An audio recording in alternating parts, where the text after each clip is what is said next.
Chapter 749. Qin Weibai snorted softly. Crystal beads of blood flowed down from the corners of her mouth, and an inexplicable pain swept through her whole body. Her face suddenly turned snow-white, and her whole body trembled violently. A fine white mist surged out of her body. It was hazy and full of vitality. The white mist appeared and disappeared, quickly absorbed by her. She opened her eyes wide and swayed, but her consciousness became extremely clear. She couldn't even faint if she wanted to. The scene in front of her seemed to have completely returned to normal. She could see the ceiling of the laboratory, and countless high-tech instruments were working. Lin Fengting's face was extremely ugly, and he asked loudly what was going on. Farther away, Lin Fengxue and Nalin Shuriying had come out quickly. Some researchers had already rushed over to open an instrument that could detect physical indicators.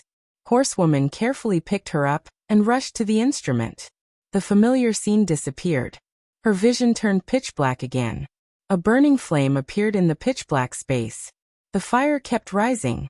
The severe pain swept through her whole body like a storm. She couldn't help but groan and clenched her fists tightly. What the hell is going on? Lin Fengting was completely inexplicable. A minute ago, Qin Weibai was fine, and he had never heard of her having any disease or injury. But now, she suddenly became like this. Lin Fengting hated this feeling. In the next 20 years, Qin Weibai would be extremely important to the entire Lin clan. She was now the acting patriarch of the Lin clan. To put it bluntly, her current safety was even more important than Lin Fengting's own. Record her physical data, and do a detailed examination immediately. Prepare to activate the number 3 drug, and stabilize her condition first. Nalin Shuriying said in a hurried tone. Horsewoman carefully held Qin Weibai and put her in the instrument. It was less than 10 meters away, but she had already broken out in a cold sweat. Qin Weibai's body was completely in contact with the instrument. The instrument, which had already started to operate, suddenly lit up a large number of signal lights. A hazy light curtain filled the inside of the instrument, completely enveloping Qin Weibai's body. The white mist around her was still slightly undulating, and the whole picture looked extremely psychedelic. The hazy light curtain kept scanning Qin Weibai's body. Nalin Shuriying stood in front of an instrument and operated the screen. Countless data was brushed up like a stream, and was quickly recorded. A virtual image of Qin Weibai's physical condition emerged. The image was dynamic, and it was constantly analyzing the situation inside Qin Weibai's body. Nalin Shuriying stared at the screen, and her eyes became more and more confused, as if she had encountered something very difficult to understand. What happened? Lin Fengting walked over and asked in a deep voice as he looked at the patterns and data that he couldn't understand. The situation is a bit strange. Nalin Shuriying shook her head. What a powerful vitality. What do you mean? Lin Fengting asked.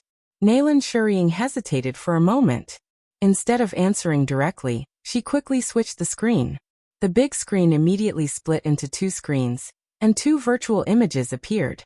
The data on the 2 screens kept alternating. Nalin Shuriying watched for a while, and her eyes gradually lit up with disbelief. She said softly, "What the hell is going on?" "I'm the one asking you." Lin Fengting's tone was a little impatient. Qin Weibai suddenly became like this, which really tested her mentality. At present, according to the data analysis of the instrument, Boss Qin's situation is the same as that of the person inside. Nalin Shuriying finally spoke. As she spoke, she pointed to the closed nutrition chamber nearby. What do you mean? Lin Fengting's body shook violently. The same situation? Did Qin Weibai also need the body of the god of war and a long sleep? Lin Fengting's eyes became cold in an instant. He looked at Nalin Shuriying and said in a cold voice, "Make it clear." The person inside was so seriously injured because of the 13th floor. But this matter had nothing to do with Qin Weibai. How could their situation be the same? If someone had done something, Nalin Shuriying was the most suspicious person among all the people present. Did something happen to the Wang family of Beihai? Lin Fengting's eyes flickered. He could tolerate many things, but if Nalin Shuriying really attacked Qin Weibai, he could not tolerate it. The Lin clan could not tolerate it either. Qin Weibai might have many identities, but she was now the patriarch of the Lin clan. Attacking the patriarch of the Lin clan was tantamount to a formal declaration of war. Nalan Shuring's heart beat fiercely. Facing Lin Fengting's cold eyes, she shook her head and said, "You misunderstood me. Boss Qin is fine at present, but her injury is exactly the same as that of the person inside.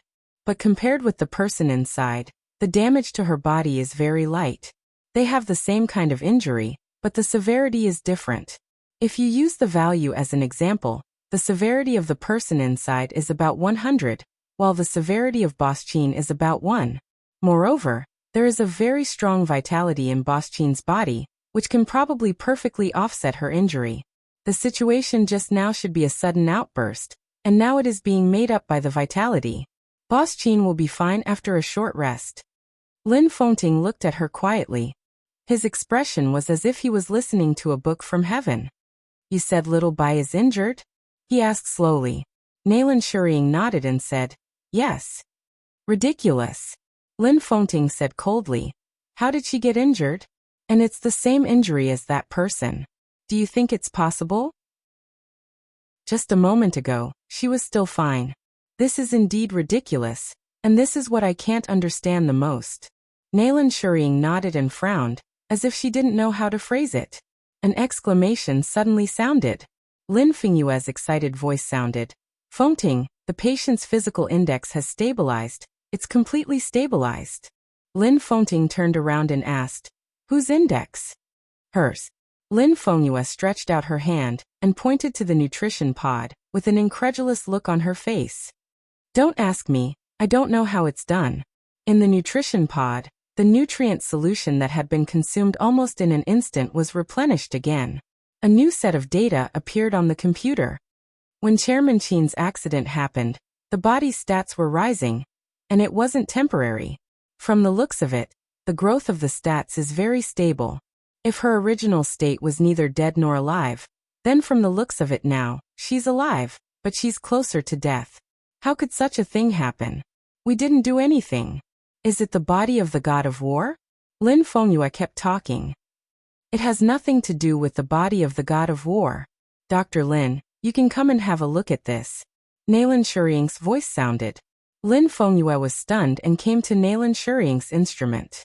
Countless data were still flowing on the instrument. Lin Fengyue's pupils suddenly shrank and she whispered, "Is this Boss Qin's physical data?" Nalan Shuring nodded. "This," Lin Fengyue was dumbfounded. "Why?" "Okay." Lin Fengting suddenly spoke with a gloomy face. "Now is not the time for you to discuss with each other. I need to know what is going on." Lin Fengyue glanced at him and frowned, as if she didn't know what to say for a while. "I don't know if you can understand," Lin Fengyue said slowly. "To put it simply, we regard the palace master's injury as a kind of disease. Now this disease, we temporarily name it 0. The palace master's disease can be said to be incurable. In terms of values, her disease value has reached 100. Lin Fengting felt that this statement was a bit familiar. And now, Boss Qin is infected with the same disease as the palace master, but her disease is very light, and the value is only 1. The value of 100 is the value of the palace master stabilized by the body of the god of war, but just now, this value suddenly decreased. We are not sure how much it decreased, but the palace master's injury has indeed improved greatly, at least by nearly 1/10. This may be the reason why Boss Qin is in this situation. Lin Fengting's pupils suddenly shrank.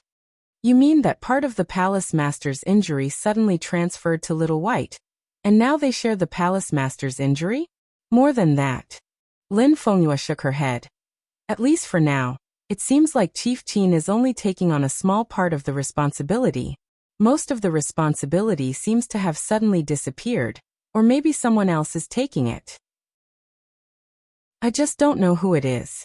Moreover, Boss Qin suddenly has a lot more vitality in her body, and we don't know what is going on.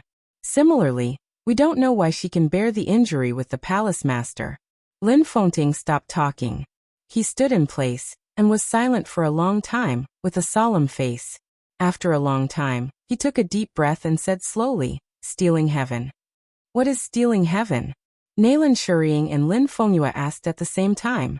Lin Fengting shook his head with a wry smile. Stealing heaven was naturally not a scientific thing. It was a word he heard from Lin Su.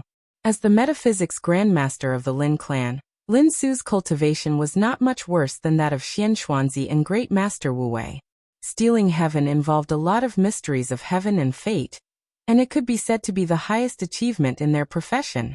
The general principle was to completely connect 2 or 3 people who were most closely related to fate. When they were together, they condensed infinite vitality into a chain that tied up the fate of several people, so that they could bear the injury together. It sounded mysterious, and it was not easy to do. According to Lin Su, since they wanted to steal heaven and change their fate, then the connection between the fate of several people must be close to a certain extent. At the same time, the so-called chain condensed by vitality must be strong enough. As for the strength, it needed enough vitality. According to him, only the fate of the country contained the strongest vitality. For example, the dragon vein of Zhongzhou State. Even if the dragon vein existed, there was a saying in metaphysics that the dragon's head could not be seen. If someone was the dragon's head, someone must be the dragon's tail. It was difficult for the entire dragon vein to completely gather on one person. If this could not be done, the chain would be unstable and the fate of several people could not be tied up. The dragon vein was the execution tool of stealing heaven, but the foundation was another thing. As for what it was, Lin Su was not very clear. Even if all these could be possessed, the executor was difficult to find. Without enough understanding of the mysteries of heaven and fate, it was impossible to steal heaven. Those who could do this were mostly grandmasters in the same field. Stealing heaven and changing fate was against the will of heaven. If it was really implemented, there must be a price to pay. No one was willing to sacrifice themselves for nothing. Therefore, as the highest achievement in metaphysics, stealing heaven and changing fate was mostly a theory. The Lin clan's information in this regard was also vague. After all, no one had realized it. But this seen dragon vein? Li Tianlan had it. As for the foundation, Great Master Wu Wei might be able to provide it. As for the executor, Xian Xuanzi also joined the Samsara Palace. That was to say, the theory might become reality. Xian Xuanzi was dead. Lin Fengting sighed softly and walked to Qin Weibai's side. How do you feel? He asked softly. Qin Weibai had calmed down. She opened her eyes, which were blank and unfocused.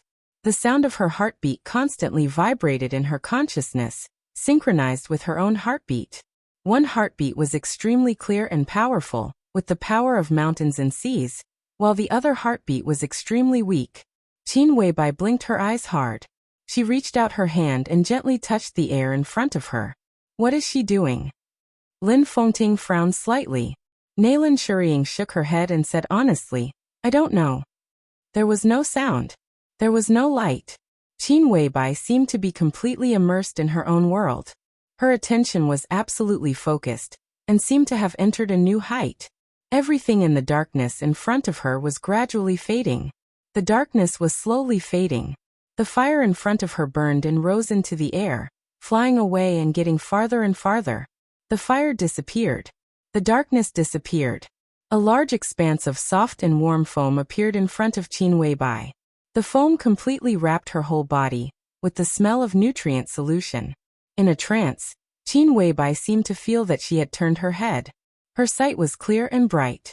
She passed through the nutrient solution and saw a huge sealed nutrition chamber. The light shone in from outside the nutrition chamber. She saw the neatly arranged high-tech instruments. She saw Horsewoman. She saw Lin Fengyue, Lin Fengting, and Nailin Shuriying. Then she saw herself. She was lying on an instrument. She reached out and touched the air in front of her. Phew! Qin Weibai suddenly sat up, gasping for breath, and her face was pale. Boss, how are you? Horsewoman took a step forward and looked at Qin Weibai with panic in her eyes. Qin Weibai kept taking deep breaths. She shook her head and was a little uncertain. I just seemed to be dreaming. The long darkness was like an unexplored forbidden zone of thinking, but it was also like a vast and boundless space that really existed. The burning flame brought a glimmer of light in the absolute darkness. The flame was burning, but it was extremely cold around her. She was a flame. She kept shuttling in the long silence and almost eternal darkness. She didn't know where she was. She could feel that her body was soaked in the nutrient solution. Vaguely, she seemed to hear Mr. Lin talking. She heard horsewoman's voice. Countless voices were torn apart into a messy sound line. Her thoughts seemed to leave her body and rush to the distance. It was like a dream, but it was the most realistic dream. She could feel the feeling of walking step by step into the dream from reality. The boundless darkness was not fleeting, but continuous and long. She quietly counted the time. There was no time in the night. The time was not synchronized, and there was no meaning in existence. The distance was not synchronized, and it was also meaningless. Her thoughts were like a flame, constantly floating in the long and distant darkness, without life and death, without any emotion. 1 year, 2 years, 10 years, 20 years. She felt tired. The spiritual power of the transcendent realm seemed to have signs of collapse in the eternal darkness. The flame kept trembling. In the extreme darkness, glimmers of light lit up one after another. They were like stars, pulsing with her thoughts. In the almost numb coldness, she felt a touch of warmth for the first time. Once again, she heard the voice and saw the light. From today onwards, I am your family. Everyone here is your family. Vaguely, she heard someone talking. It was a quiet, incomparably warm voice. Her thoughts extended out frantically along the voice. The darkness disappeared. A delicate small city appeared in her sight. Under the blue sky, the whole city was like a garden. Some people were walking in the garden carefreely. All the vehicles were driving underground. There were birds chirping in the city, and some animals were also walking freely in the city. A middle-aged man held the hands of 2 children, and his voice was a little tired. The 2 children were a boy and a girl. The boy was only about 3 years old, but his expression was extremely stubborn. The girl was a little older, wearing dirty little clothes. She was held by the man, and was a little timid. "Forgotten city," she said timidly. "Where is this?" "This is our home. In Switzerland." The middle-aged man whispered. "My home is in Linen. I want to find my mother." The little girl lowered her head and said cautiously, "I want to find my grandparents." The muscles on the middle-aged man's face twitched, and there was a touch of extreme anger and helplessness in his eyes. The boy on the side was quiet and motionless. "Dad, Mom and Grandma have gone to a faraway place. They asked me to take care of you for the time being. When you grow up, you can go to find them by yourself, okay?" The man touched the girl's hair with his palm. "Okay." The 2 children spoke at the same time. A one-armed young man walked over slowly. His face was pale, and his body was shaky. It seemed that he was seriously injured. "Dad." The young man nodded to the middle-aged man and called him. "How are your injuries?" The middle-aged man asked softly. "Fortunately, I won't die." The young man forced a smile, and there was a touch of hostility on his face, which had not been worried before. "My right hand is gone. I can still draw the sword with my left hand." The 3-year-old boy stared at the young man's empty right arm, and looked a little curious. The young man bent down and seemed to feel a little inconvenient. He simply knelt down in front of the little boy on one knee and touched his head with his left hand. "How old are you?" The boy shook his head. He didn't know how old he was, and no one cared about this. "Still a child," the young man said softly. The young man said softly. He pointed at his empty sleeves and asked, "Are you afraid?" The boy still shook his head and said nothing. The young man hesitated, and a small sword slipped out of his left cuff and handed it to the boy. "Do you like it?" "Yes." The boy nodded, and his voice was clear. "This is something that will accompany you for a lifetime." The young man laughed, and his eyes were complicated. "I hope you can be safe and happy all your life, but you are the son of my best brother. Child, you have your own responsibilities and hatred. I am almost a useless person now. In the future, I can only rely on you." The middle-aged man hesitated, let go of the boy's palm, and whispered, "I have decided to accept him as an apprentice." The young man was stunned and said with a smile, "The seniority is a bit messy. I have made an agreement with him. This is my adopted son. But it doesn't matter." He took the boy's hand and whispered, "My name is Lin Yuxian. From today on, I am your adopted father. I can teach you everything I know. If I can't, I will find someone to teach you. What's your name? Li Dongcheng. The boy glanced at the middle-aged man and whispered, I hope you can remember a name. Maybe it will be your lifelong enemy. What's your name, godfather? Haotian. I am about 2 years older than you. My father? Why did he die? Winner takes all. There is nothing despicable in this world. When despicable is put on someone's head and put in the history book, it doesn't matter whether he is hateful or not. What matters is that he must be a loser. Dongcheng, your father is not such a person. He just neglected it and failed. Grandpa, grandma family. Don't think about them. Dongcheng, keep them in your heart. One day, you will get them back. What about your arm, godfather? It was cut off, but it doesn't matter. Your mother killed him for me. I don't need you, boy. This is your father's kendo. It is much more perfect than the Lin clan's kendo. Can you stand it? Yes. But your injury is very serious. Oh, it doesn't matter. Go to your master later. He has something to give you. Your body is on the verge of collapse. Rest for a while, or you will die. Before I die, all the people who deserve to die will die. In the dim light, the 15-year-old boy's face was tough and indifferent. The light kept alternating. The 4 seasons were changing. It was like a dream from a very long time ago. The firelight stayed there, watching the changes year after year.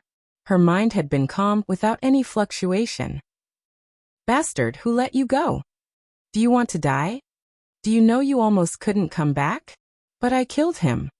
Yes, you killed him, and you will die too. But I still killed him. I killed an invincible realm expert, but I am not invincible. Shut up. What's so great about killing an invincible realm expert? Godfather died in his hands. I killed him and his family. I avenged my godfather. Ahem, master. Do you know that I don't even dare to go to my godfather's grave to kowtow every Qingming festival? This is just the first one. The Wang family of Beihai Kunlun City, the Purgatory of Heaven Capital, the Heroes Club, none of them can run away. They will all die. I will kill them all. Shut up. You should rest now. The dragon shows its head but not its tail. The dim sunlight shone on the verdant forgotten city. The man in the wheelchair was extremely dry, but he smiled contentedly. I took the fate of the Purgatory of Heaven Capital. Celestial Emperor? Humph, the Celestial Emperor, who carries the dragon vein of Zhongzhou State, is just a dog. He bowed down first. Dongcheng, from now on, there is no need for Zhongzhou State. You are the dragon vein, and only the dragon vein. From now on, the world will not only know Xian Xuanzi and Wu Wei, but also me, Lin Su. The dragon shows its head but not its tail. In the future, if possible, spare Celestial Emperor Huawu's life. You need someone to carry the dragon's tail for you. The dim yellow in the sky gradually disappeared. The man in the wheelchair disappeared with the wind little by little. At the moment when day and night alternated, he stood up and whispered, I entered the invincible realm. Jiang Qiansong died. The headquarters of the Jiang family of South America was directly blown up. The Lin clan's new invincible realm appeared. The Lin clan saint. What is the Sword Dynasty? Pass my order. The Heroes Club declared war on the Sword Dynasty today. I'd like to see how capable a young man who hasn't even grown his hair can be. Then I'll show you. Within a year, the Heroes Club and the Jiang family were destroyed. Li Dongcheng lost his mind and slaughtered 16 wealthy consortiums in Star State. At present, Star State, Snow Country, Zhongzhou State, and England have formally submitted an application to the United Nations. The United Nations has approved the application and officially declared the Sword Dynasty a terrorist organization. They will launch an all-out attack. The Lin clan withdrew from Switzerland. Everyone disappeared. The Sword Dynasty is finished. The Lin clan is also finished. They are courting death. What do you want to do? Let go of them. Bastard Li Dongcheng. What do you want to do? Mr. President, you're too excited. Is this your mother? The sword light flashed for a moment. A head was directly chopped off. The head flew into the arms of the middle-aged white man with a lot of blood. Take a good look. Is she your mother? Oh, your son is so cute. How do you want him to die? Don't speak? How about this? Swish. In the scream, an arm was directly cut off. No. Swish. Another arm. No. Stop, stop. Oh, okay, I'll stop. He's bleeding a lot. Tisk, it's beautiful. Call the doctor, call the doctor, call the doctor. The doctor is on the way, along with some special forces from your country. Jingja, how's the situation? 5 minutes. I'll kill them all. Did you hear that? They might not be able to come. Come, here's your phone. Call some others to try. The United Nations officially withdrew the charges against the Sword Dynasty and clarified that everything was just a misunderstanding. The world will not forget the Sword Dynasty's support for them. His Majesty Li Dongqing, as a famous philanthropist, has been officially awarded the Peace Medal by the European Union. Nobel Peace Prize winner, Li Dongqing. Light flashed and time passed. That ball of fire floated quietly in the dreamland that seemed real and illusory. That year, Li Dongqing was already 33 years old. The Sword Dynasty swept across Europe. The Lin clan regained control of Switzerland. That year, Li Dongqing lost the sword that he thought would accompany him for the rest of his life. Because of this sword, he was called His Majesty. His Majesty the Sword God. Time flew by in a hurry. The invincible realm experts in the entire Dark World died one by one. The Sword Dynasty's bases were built all over the world. The administrative department of the Sword Dynasty officially issued a document. His Majesty Li Dongqing will come to Zhongzhou State in 2 days. The administrative department asked the Zhongzhou State Parliament to be ready to welcome him. His Majesty will stay in Lin and Yuzhou and Beihai. In the firelight, her mind had become extremely slow. She watched Li Dongqing arrive in Linen. She watched the plane fly from Linen to Beihai. All the light disappeared. In the long, almost eternal darkness, it seemed that decades had passed. She saw the wind and snow in Beihai. She saw Li Dongqing walk up Mount Dibing, where summer solstice was guarding. Father's sword. The firelight trembled. She felt a strong and complete vitality. The vitality was like a dragon, sweeping across the land of Zhongzhou State. In the dark, the complete dragon vein in Li Dongqing's body was broken. The dragon tail that belonged to his era was transferred to Li Tianlan. And the dragon tail of this era rushed into Li Dongqing's body with unimaginable vitality. So each was complete. So each was perfect. Li Dongqing disappeared. Eternal darkness and silence enveloped everything again. The extremely long dream that seemed to last for 100 years seemed to begin to break apart. Once again, she saw a flash of light. The light and shadow were eroded by the darkness little by little. In a trance, it was like a small village in a province in the south of Zhongzhou State. A plainly dressed girl was walking quietly on the road. Her appearance was exquisite and perfect. Although her clothes were plain, she looked like a noble and proud little princess. Behind the girl was an old monk in a cassock with a kind face. "Where are you going?" The old monk asked softly. "It's probably in front, if I remember correctly." The girl raised her head and looked quietly at a seemingly ordinary orphanage in front of her with a pair of bright eyes. "Are you looking for someone here?" The monk asked curiously. "Who are you looking for?" "I don't know," the girl whispered. "I'm here to have a look. Whether I can find him or not, from today on, I should have my own name." She walked forward slowly and entered the orphanage. A girl in a small dress full of patches happened to walk out of the door. The two girls froze for a moment at the same time and looked at each other blankly. In each other's eyes, there was a face that was exactly the same as each other's. "You?"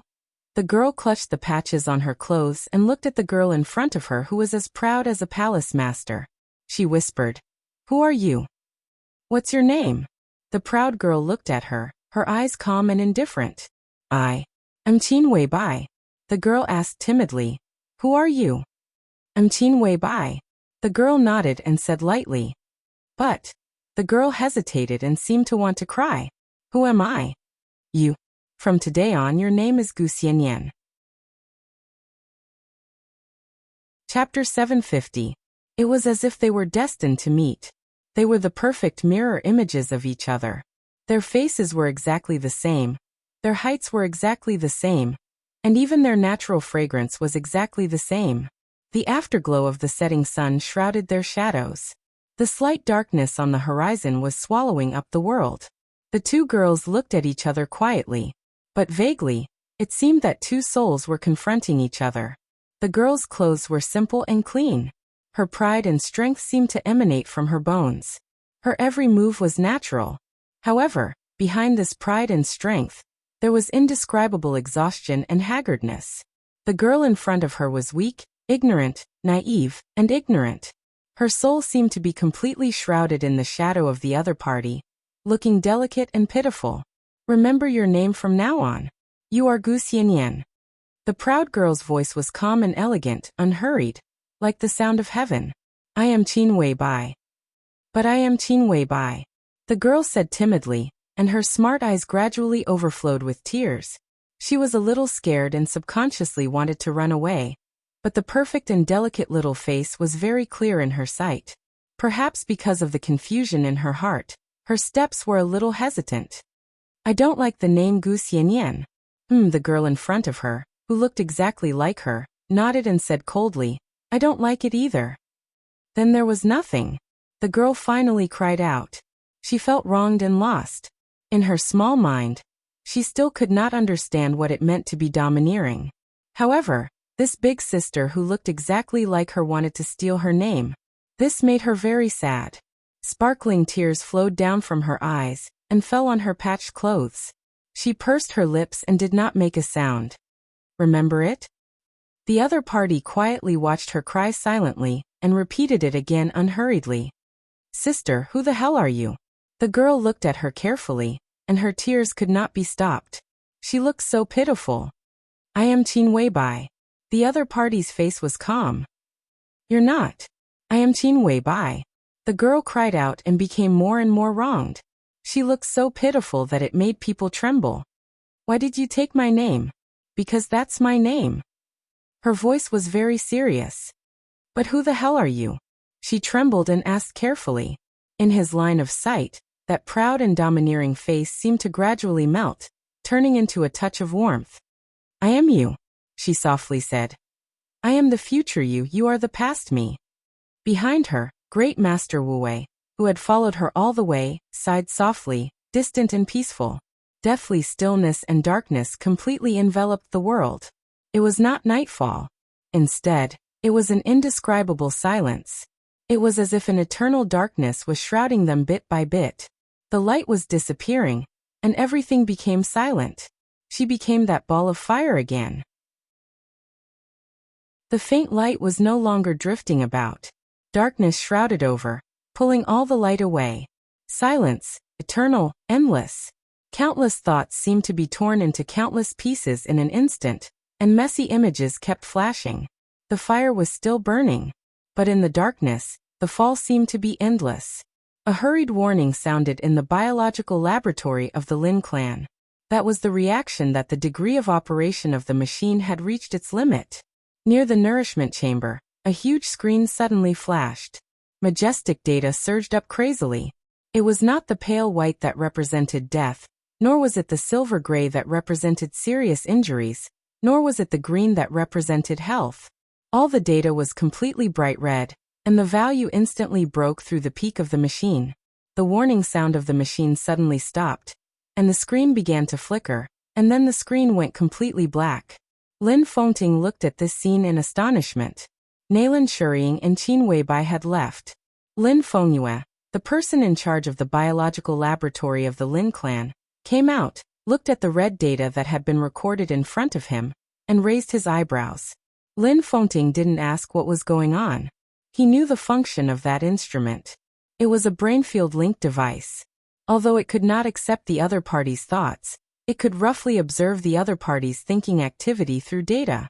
For several months, the injured person's mind had been in a state of chaos, dead silence, but occasionally there were fluctuations, which was why the Lin clan could be sure that she would survive. At this time, the data detected by the instrument had all broken through the peak that the instrument could detect. For Lin Fengting, this was enough of a surprise. When will she wake up? Lin Fengting asked. It's difficult. Lin Fengyue shook her head. The brain field link device can detect the mental state of the human brain. This situation. Her tone was a little hesitant and unbelievable. Her spiritual attainments have always been terrifying. Lin Fengting chuckled and said, in terms of spirit, she can even be said to be the person closest to the transcendent realm. That was the situation before. If she was only close to the transcendent realm, then her mental state could not reach the peak of this instrument at all. I'm not sure about the current situation, but I can be sure that at least at that moment, her mental state has far exceeded the boundary of the so-called transcendent realm. Lin Fengyue looked at Lin Fengting with a complicated look in her eyes. But even such a strong spirit did not wake her up. What do you mean? Lin Fengting frowned. He had said this sentence many times in the past few days, and he wanted to vomit when he heard it. Her body is too weak to support her spirit. At present, the most optimistic result is that even if she wakes up, it is impossible for her to return to the state of the invincible realm at the peak. The best result is that she can return to the level of an ordinary person. There is no possibility of her martial arts being preserved. From this point of view, her injury is much more serious than that of summer solstice. All her martial arts foundation is gone, but her spirit has broken through a certain boundary. If we divide it according to the strength of spirit, her current spirit is not weaker than that of the legendary Pope. She lost martial arts, but she reached the peak in the field of spirit. Lin Fengting was silent for a while and said, "This is compensation? Don't you understand?" Lin Fengyue said worriedly, "Her mental strength is too strong. She can even be said to have consciousness now. But she can't wake up. Do you think this is a good thing?" Lin Fengting's face changed and suddenly became serious. She had consciousness, but she couldn't wake up. In the case that she couldn't wake up, she could only face darkness. Her consciousness had been kept awake in the darkness. This time might be a year, or it might be 10 years, or even longer. The question was, could she hold on? Lin Fengting's body was stiff. He turned his head little by little and looked at the figure curled up in the nutrient solution in the nutrition pod. A large amount of nutrient solution had been undergoing the most intense reaction, absorbing, surging, and replenishing. It was quiet in the nutrition pod, but bubbles appeared one after another on the edge of the nutrient solution, which was similar to foam. The bubbles and foam completely surrounded her body. Lin Fengting could only see her pale face. He stood quietly and kept silent for a long time. He didn't know when Lin Fengyue had retreated. Across the nutrition pod, Lin Fengting quietly stared at her face. Even though he had known her for a long time, even though he had seen too many so-called characters, as he quietly gazed at this face, he still had to admit that this was the most perfect face he had ever seen in his life. Exquisite, dreamy, flawless. Like a white cloud under a clear sky. Like the bright moon among the stars. That was a kind of soul-stirring charm. She was fairy-like, beautiful, and unparalleled in the world. Yes, unparalleled. He had seen Qin Weibai. The gap between them was really very small, and it could even be said that there was no difference at all. But perhaps because of his preconceived notions, he always subconsciously felt that Qin Weibai was a little strange, but he couldn't tell what was wrong. It could only be said that it was a psychological effect, and the one in front of him could really match her perfection. She slept quietly in the nutrient solution, motionless. Her eyebrows were picturesque, weak and quiet. Lin Fengting stood for a long time before he sighed softly and slowly turned around.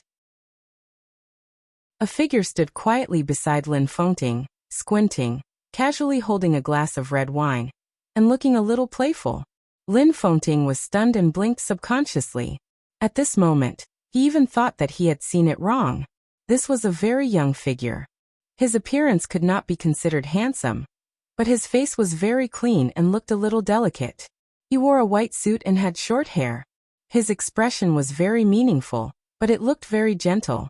But under this gentleness, Lin Fengting clearly felt a touch of faint but extremely fierce aggression.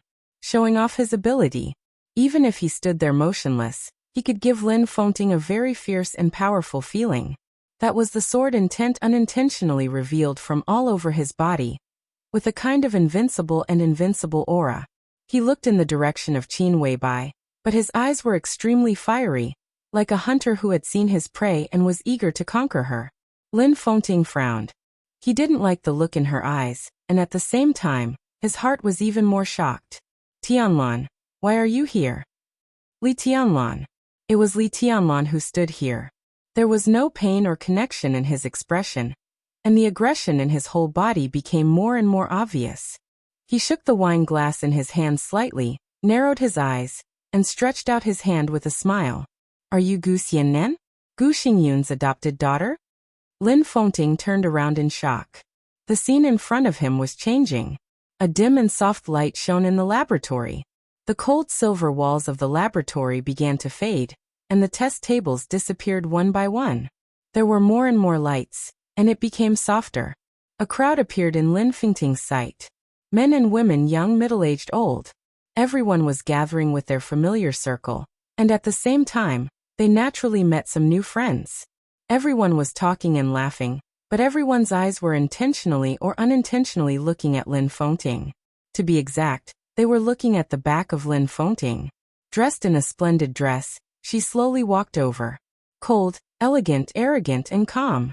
The black dress revealed a section of snow-white shoulders, and a delicate diamond necklace was the only decoration on her body. The skirt gently swayed as she walked, like a lotus swaying in the wind. Her expression was not charming and seductive, but her every move carried a kind of perfection that no one dared to blaspheme. Li Tianlan's eyes became more and more fiery and full of interest. Xianyan greets your highness. She walked to Li Tianlan's side and bowed slightly. The light of the diamond necklace around her neck was reflected in his fiery eyes. Oh, the first beauty of Zhongzhou State. Li Tianlan handed the wine glass in his hand to her. You deserve this title. His movements were casual, and his voice was even more casual. Drink it.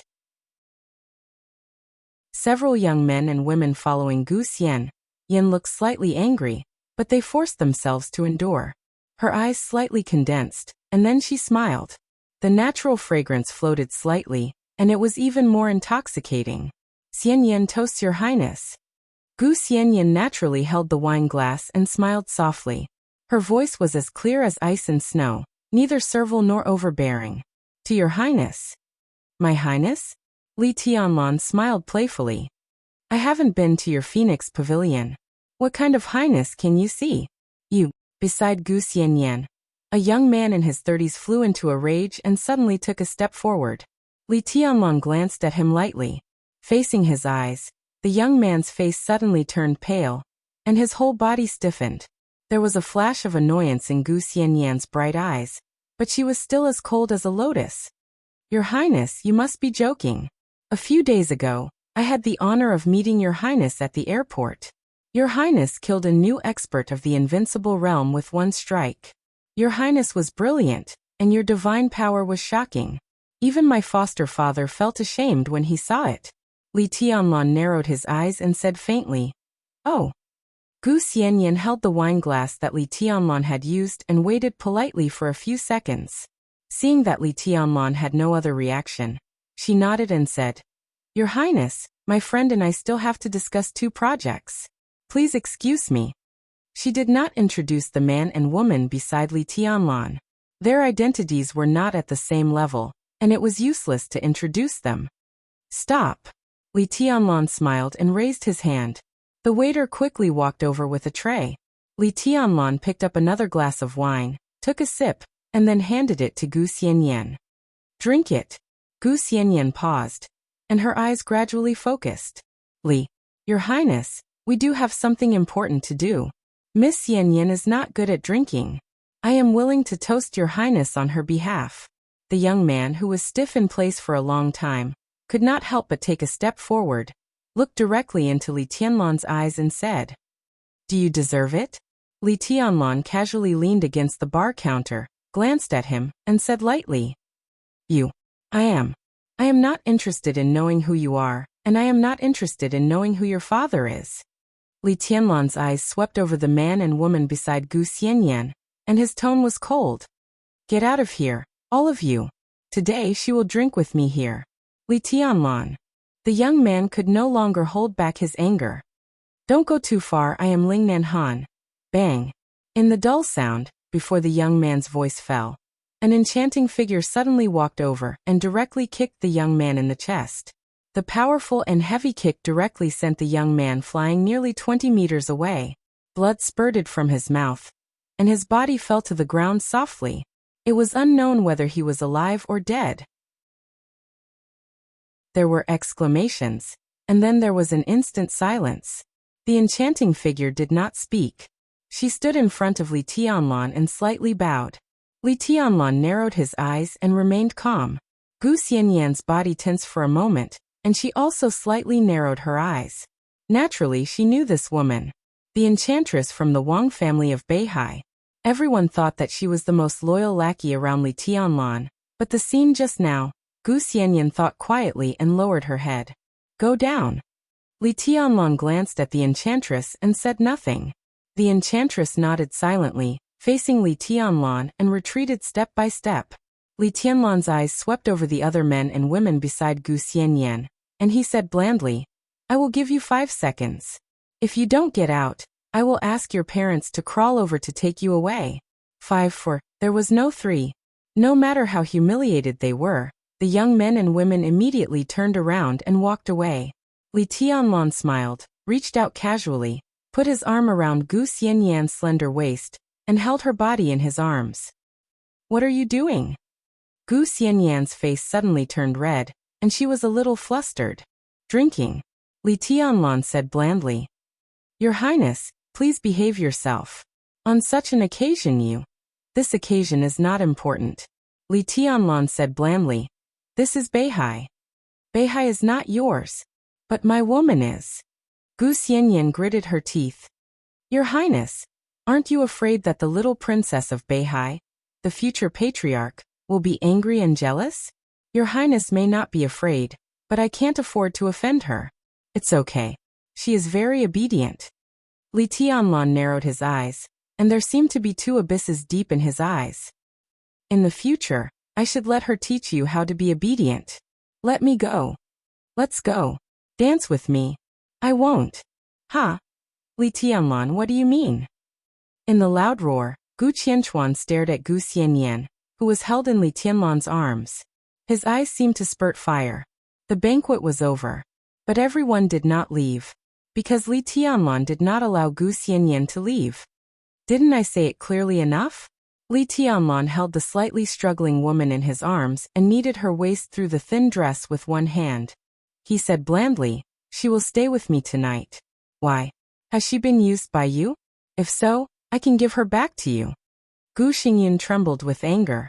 The use of the Phoenix Pavilion was indeed very secretive, and it was mixed with some ambiguous atmosphere. However, Gu Xianyan was the pavilion master of the Phoenix Pavilion, and Gu Xingyun normally treated her as a pearl in his palm. He loved her dearly, even more than his own daughter. Was this what a human being would say? Not to mention in Phoenix Pavilion, even in Zhongzhou State, Gu Xianyan's education and behavior were purer than anyone else's. This sentence was completely insulting to him. Li Tianlan, what do you think Kunlun City is? What do you think Kunlun City is? How long do you think Kunlun City can exist? I'll give you another chance. Now get out of here. If this woman can satisfy me tonight, I can consider letting you live a little longer. First Elder. In the silence, Gu Xianyan's somewhat confused and helpless voice sounded. That kind of extremely tough power directly suppressed her and her backer, and everyone could do nothing. Her voice was very light, but it gradually became firm. I'm willing to stay. Li Tianlan. Gu Xingyun's face turned red and he trembled all over. The enchantress quickly walked over and handed Li Tianlan a room card. Take it. Li Tianlan narrowed his eyes and handed the card to Gu Xianyan. Gu Xianyan was held in his arms with a red face. She wanted to refuse, but finally, she reached out and took the room card with trembling hands. Li Tianlan laughed and walked upstairs to the room with the first beauty of Zhongzhou State in his arms. His figure went directly to Gu Qianchuan, getting closer and closer. 10 meters, 5 meters, 3 meters. Gu Qianchuan, who clenched his fists, finally gritted his teeth and stepped aside. You will pay the price, I promise. I don't want to hear nonsense. Get out or die. Li Tianlan left directly without looking back. Lin Fengting looked at this scene in a daze. He did not know where it was, but it seemed to be a very important banquet. When did I come here? He silently thought. What was I doing before I came here? Tianlan. Seeing Li Tianlan leave, Lin Fengting subconsciously took a step forward. Bang! The huge palm directly hit the table, and a thunderous roar suddenly sounded. You killed Gu Qianchuan. Do you know what you are doing? The banquet disappeared. In the spacious conference room, a figure that Lin Fengting looked familiar was roaring angrily. Because he deserved to die. Li Tianlan lowered his head and stroked the golden retriever lying obediently at his feet. As the first person to bring a dog into the conference room of the parliament since the founding of the People's Republic, he had gradually restrained his sharpness. However, his arrogance was becoming more and more obvious. He almost killed my dog. I'm going to kill him. Why are you so angry? Your Majesty Sword Emperor, Minister Dongcheng, shouldn't you give me an explanation? He is provoking the dignity of the entire Zhongzhou State Parliament. Tianlan is right. Gu Qianchuan deserves to die. This was Wang Tianzong's voice. Reconsider. Dongcheng Wudi said lightly. You. Crack. With a crisp sound, the teacup fell to the ground and shattered. Lin Fengting watched this scene quietly. Looking at Wang Tianzong, he felt something was wrong. When he was about to go up and say hello, the scene in front of him suddenly widened after he took a step forward. The vast snow-capped mountains were endless. Snow was flying over Kunlun City. Li Tianlan's figure floated in the air, looking at Kunlun City under his feet with an indifferent expression. Gu Xianyan was held in his arms. She wore a white windbreaker made of cloud silk, which made her figure more extraordinary. White flags were hung in Kunlun City. Gu Qianchuan's funeral had just passed. Many important high-ranking officials and tycoons in Zhongzhou State came here to attend Gu Qianchuan's funeral. Li Tianlan and Gu Xianyan appeared last. There was no courtesy. There was only a notice similar to an order. Gu Xianyan leaves Kunlun City today. That's it. She belongs to Kunlun City. Why does she leave? Li Tianlan, don't go too far. Gu Xingyun's sad and indignant voice resounded through the sky. She is the Phoenix Pavilion leader cultivated by Kunlun City. Everyone here knows that. What qualifications do you have to let her leave Kunlun City? Xianyan, do you agree? A white windbreaker made of cloud silk seemed to blend in with the wind and snow. Gu Xianyan's face was a little pale. This truly invulnerable cloud silk windbreaker was the result of Li Tianlan's 4-month war in Europe and the United States last year. He made 3 pieces of clothes with the cloud silk. One was given to the future female patriarch of Beihai. Gu Xianyan's was also one of them. He didn't keep any for himself. She bit her lip tightly, looking at Kunlun City and the man beside her. Unconsciously, she had been with him for more than 4 years. Xianyan, do you agree? Gu Xingyun's voice sounded word by word, a little gloomy. Well, I'll say it again. Li Tianlan said blandly. Xianyan has nothing to do with Kunlun City. You don't have to pretend to be related to her in the future. She belongs to Kunlun City. Gu Xingyun growled. Really? Li Tianlan said slowly. Who can testify? With flying snow in his eyes, he glanced at the important figures of Zhongzhou State under the city. Invisible sword energy covered the sky and the earth. All the people were silent. No one was willing to testify. Li Tianlan laughed. He pointed to a minister of the Special Warfare Headquarters of Zhongzhou State and said calmly, Tell me, did Gu Xianyan once belong to Kunlun City? The minister swallowed hard. Gu Xianyan certainly belonged to Kunlun City. When she was in Phoenix Pavilion, he even sent the elites of the department to teach her some knowledge she should master more than once. He was Gu Xingyun's confidant and had always been so. However, in the face of the overwhelming sword energy, he hesitated and finally lowered his head. He said hoarsely, I haven't seen her in Kunlun City. I think this lady has nothing to do with Kunlun City. Li Tianlan twitched the corner of his mouth and pointed to another speaker. What do you think? Is this lady surnamed Gu? It's just the same surname. It's a coincidence. The speaker laughed. This is the woman around His Highness. Naturally, she has nothing to do with Kunlun City. What do you think? The rolling sound waves shook Kunlun City. Everyone agreed that Gu Xianyan and Kunlun City had nothing to do with each other. Lin Fengting looked at this scene quietly. He suddenly thought of a word. Calling a deer a horse. You've achieved your goal. Kunlun City was already behind him. Under the flying snow, Gu Xianyan's palm was carefully held by Li Tianlan. His voice was calm. You have me completely. Really? Li Tianlan turned his head and said with a smile. Isn't it? I don't belong to Kunlun City anymore. So many people are testifying for you. Gu Xianyan's tone was sarcastic and sad. But it doesn't include you. Li Tianlan looked at the eyes that made him completely lost and said softly, You can speak just now. If you admit that you have something to do with Kunlun City, no matter how many people testify, it will be meaningless. He took a step forward and said seriously, Why don't you admit it?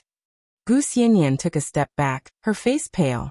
She grabbed the corner of her clothes and shook her head subconsciously. Answer me, why don't you admit it? I don't know. You know. I don't know. You know. Don't say it, don't force me. Gu Xianyan burst into tears. Li Tianlan held her tightly in his arms and gently breathed in the fragrance of her hair. He said lightly, Because if you admit it, you will lose me, right? No, it's not like that. Why do you do this to me? I don't want to know you. Bastard, you bastard. Why do you do this to me? You forced me at the beginning. Why? Gu Xianyan broke down emotionally. In the years she had been with Li Tianlan, this was the first time she had completely broken down. Because I like you. Li Tianlan held her tightly and whispered, You're mine. You can only be mine. Do you know that? Do you know? Gu Xianyan held his neck tightly and took the initiative to kiss him. The wind and snow filled the sky. Lin Fengting turned around silently. One step, one world. I'm pregnant. She gently leaned against Li Tianlan's arms, her voice soft. Really? Li Tianlan suddenly sat up, his face full of surprise. Ha ha ha. He suddenly picked her up and spun her around, his smile extremely presumptuous. I'm going to be a father? Be careful, don't hurt the child. Gu Xianyan stretched out her small hand and pinched Li Tianlan's face, murmuring, Bully me, bully me. Her palm was gentle, and the depths of her eyes were full of affection. Li Tianlan put her on his lap and said seriously, What do you want? I will give it to you. It's enough to want you. Gu Xianyan whispered. Li Tianlan was a little embarrassed. Now, the first 3 months, it's not very good. Gu Xianyan blushed and pinched Li Tianlan's face. Bad guy, what are you thinking? Li Tianlan laughed and held Gu Xianyan in his arms. What are you thinking? Gu Xianyan whispered. I'm thinking that it's time to bring Yuetong here. Our family should live a good life. It's time to solve some grievances completely. When the time comes, you all give birth to a child for me, and I'll teach them swordsmanship. Well, I should make a sword manual now. Ah, Xianyan, what do you think the child should be called after he's born? What's the child's surname? Gu Xianyan's tone was a little hesitant. Li or Dongcheng? Li Tianlan was silent for a long time. It's better. Li Tianlan whispered. I'm used to it. If it's a son, how about Li Dongcheng? Gu Xianyan rolled her eyes at him. Naming a child is so perfunctory. I hate it. Your Majesty, Beihai, the Wang family of Beihai sent an invitation. It's a wedding invitation. What wedding?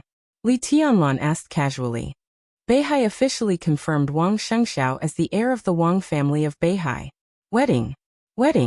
3 days later, it's the wedding of Wang Yuetong, the little princess of the Wang family of Beihai, and Gu Hanshan, the young master of Kunlun City. Whoosh! The sword energy suddenly flew up. Under the main hall, a group of people all knelt down. Your Majesty, please calm down. Tianlan, this is not true. Beihai can't marry Yuetong to Gu Hanshan. They just want you to go there. Oh, go there. Okay, I'll fulfill their wish. You can't go. I have to go. Please don't go. Li Tianlan still went. Quarreling, crying, there was no way to stop him. Before he left, he just asked her to wait for him at home, waiting for him to take them to the Vatican again. He said that flowers would be sprinkled all over the world. What Gu Xianyan saw was the wind and snow falling all over the world. In the darkness, a figure slowly came out, squinting and smiling gently. Xianyan. Gu Xianyan's body shook violently, and she suddenly stood up. Gu Xianyan stood not far behind her, with an easygoing smile and cold eyes. "How did you get in?" she asked slowly. Gu Xianyan did not answer. He just looked at her bulging belly, and his eyes became colder. "How many months has it been?" The wind and snow were flying. It was snowing heavily. The invincible realm lay dead. The murderous weapon was broken. The blood dyed the snow red, and there were corpses everywhere. The sky over the snow-capped mountain was cold and gloomy like a nightmare. "Who dares to fight with me? I have a sword, and I'm willing to go with you." The sword light cut through the snow-capped mountain. It was as dazzling as a rainbow, and it was extremely beautiful. The huge black sword was instantly furious, and countless sword energy surged out. It was about to fight back. At that moment, the astonishment in his eyes turned into relief. He clenched the huge sword in his hand, and the sword energy that burst out of the huge sword was instantly borne by him. The sword energy entered his body, and his body shook a little. All the counterattack of the huge sword was suppressed by him. He looked at the beautiful figure calmly, and his eyes were peaceful. The next second, the blade that cut through the wind and snow suddenly pierced his heart. "It hurts. Why don't you fight back? You'll die." He looked at her belly and smiled. "He'll die too. How dare an ordinary man call himself an emperor? Ridiculous. You end up like this today, and Wang Tianzong will end up like this in the future." On the snow-capped mountain in the distance, the sword emperor, who had lost his arm, was covered with scars and was almost lifeless. "I'm sorry. It's understandable. After all, your surname is Gu. I'm sorry. You don't have to do this. I'm very tired these years. I'm too tired. It's time to rest. I'm sorry. I want to go home. I'm sorry. I really want to." He looked at her belly. "Take a look at him." "I'm sorry." His body fell into her arms. "I'm sorry. I'm sorry. I'm sorry. Lin Fengting finally realized what she was seeing. One step, one world. This was the world that impressed her most deeply in her heart. Her mental state was out of control unconsciously, and the spirit beyond the transcendent realm broke out in an instant. At this moment, Lin Fengting knew very well that she was hypnotized. He walked in the deepest world of her heart, and what he saw was a picture that he didn't know belonged to the past or the future. He took a step forward. Wang Tianzong died. Very good, the Wang family of Beihai, haha, after so many years, it's time for them to come to an end. Where's Gu Xianyan? I don't know. After that battle he disappeared. Lin Fengting kept walking. Countless pictures flashed in her mind, becoming more and more messy. Her spirit seemed to begin to calm down. The world kept changing. He saw Huiting. Dongqing Rushi in a red dress jumped down from the highest building. He saw Gu Xianyan again. Then he saw himself. Gu Xianyan was holding a child, and holding a little girl by her side. The picture was vague. The sound was intermittent. Please. Sir. The holy disciple of the Lin clan. 2 children, how did they get lost? Bastard. Go and find them. Go and find them for me. He saw the waves of the West Lake. An extremely angry sword light cut through the entire West Lake, and seriously injured Gu Xianyan. But the huge sword edge fell on her hand. That was the end of an era. It was the madness of a woman. At the end of that era, the mournful sword light shone on the entire dark world.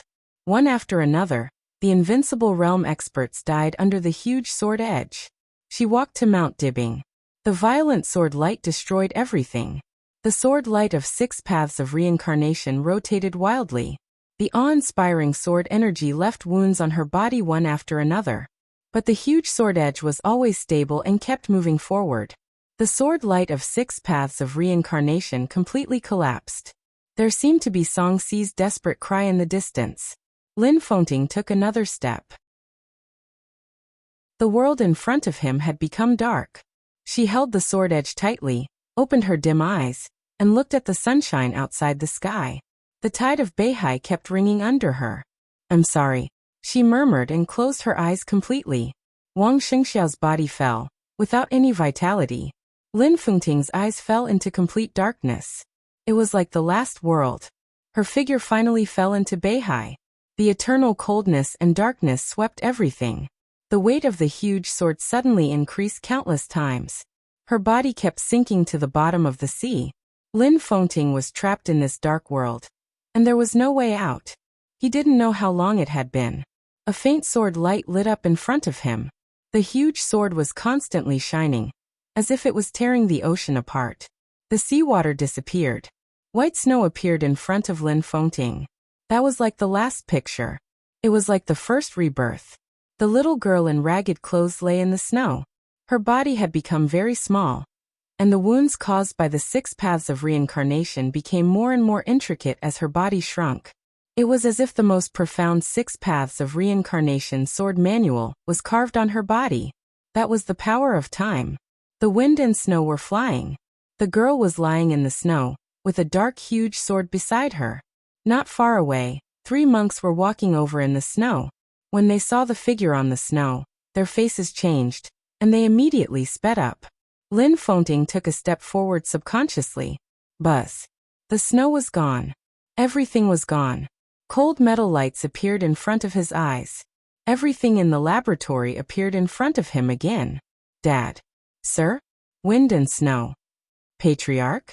Voices rang out one after another. Lin Fengting glanced at the crowd around him blankly.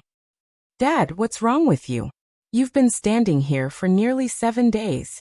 Lin Yuxian walked over quickly, his voice trembling. It's okay. Lin Fengting smiled weakly. I read a story that she once told me herself. He opened his mouth and spat out a mouthful of blood. 1 step, 1 world. In that state of hypnosis, even if he was a half-step chosen one, 7 days almost dragged down his will. His body fell into Lin Yuxian's arms, but his mind was thinking of the sword on the snow mountain, and the little figure in the snow. He smiled and whispered, "What a fool." It happened to be over 10,000 words, so this paragraph is not worth money. Let me tell you something that happened in the real world. At Haneda Airport in Japan in 1954, a white guy claimed that he came from Tailed, a country with a history of thousands of years. His passport was real, and it was even stamped with Japanese and European entry and exit stamps. However, there was no country called Tailed in the world. In a stalemate, the customs arranged for this guy to stay in a nearby hotel, and sent someone to guard him. But the next morning, this guy from Tailed disappeared mysteriously. It's a famous story, and there are actually many similar things. What I want to say is about the theory of undetermined parallel universes. The so-called undetermined means that it may or may not exist. This kind of thing can only appear in urban plots. For many things, if you don't believe it, it doesn't mean it doesn't exist. Of course, if you believe it, it doesn't mean it exists. This is a matter of personal opinion. I believe in his existence, so I wrote it. I don't think there's anything wrong with it. If this is a fantasy world, there are already many so-called unsolved mysteries that prove that the world we live in is a fantasy world. Actually, I quite like reading unsolved mysteries. Really, king like it. I believe in aliens, I believe in parallel universes, and I like watching astronomy videos. Why do things in the real world become fantasy when put in novels? A lot of people say that I've written badly, that I've written so badly that I'm confused. I feel that no one can represent me except myself. I'm very clear-headed now. I'm not crazy and I didn't write badly. I'm very sure. There might not be much need to write these chapters, but I really wanted to write them, so I wrote them. At the end of this chapter, this parallel universe thing is over. Next, it's about Li Tianlan. The debate about this can end here. Also, I can say that I've filled in most of the holes so far. Maybe you guys don't agree, but it doesn't matter. In the end, I'll write about who is who and what relationship they have with each other in the most straightforward way. That counts as filling in the holes. Actually, from the very beginning, I've been writing in different directions with different clues. My brothers who are more careful should have noticed it long ago. The only reason you guys don't believe me is that I haven't written about this before. That should be it. This paragraph really doesn't count. Good night, everyone. Chapter 751. The first lunar month was about to pass. The day in the desert had gradually become hot.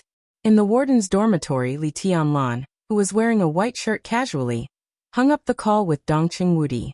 He looked at the yellow sand outside the window and narrowed his eyes. It had been half a year since he entered the desert prison. The desert was as quiet as usual, but the dark world was already turbulent. The influence of the mysterious expert's attack on the Wang family of Beihai half a month ago had completely spread. The video of the incident was completely spread throughout the dark world through different channels. The overwhelming sword swept up the fallen leaves on Mount Dibbing. The majestic sword energy seemed to have the power to break the screen in the video and smashed into the hearts of all the big shots in the dark world. The casualties and losses of the Wang family of Beihai had already been calculated. Maybe it couldn't be called casualties and losses. It should be called death losses. No, to be exact, it should be a missing persons report. The sword covered tens of thousands of meters of heaven and earth, from the foot of the mountain to the top of the mountain, and swept a distance of thousands of meters. The momentum was tremendous and earth-shattering. But the whole process only took dozens of seconds. In these dozens of seconds, nearly 2,000 elites of the Beihai Corps stationed on Mount Dibbing that day disappeared.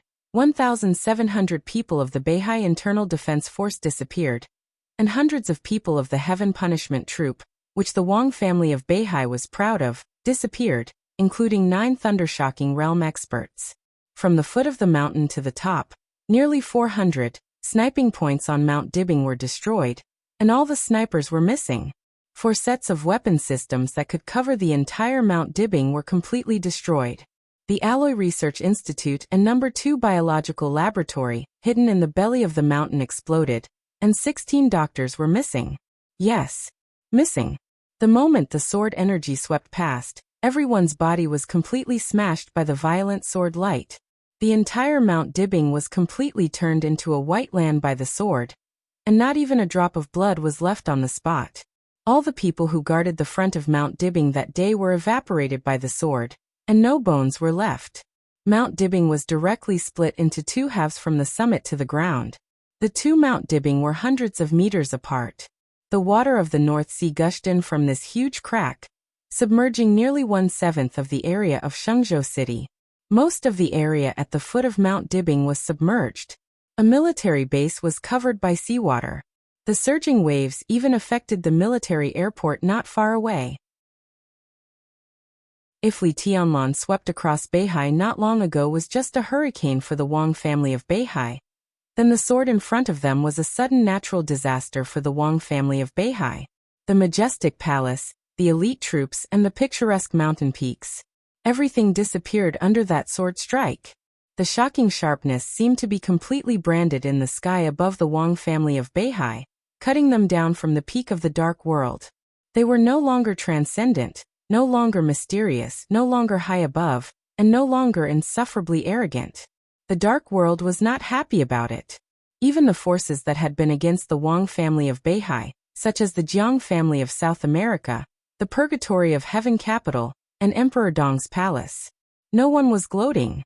It was gratifying that the momentum of the Wang family of Beihai had fallen.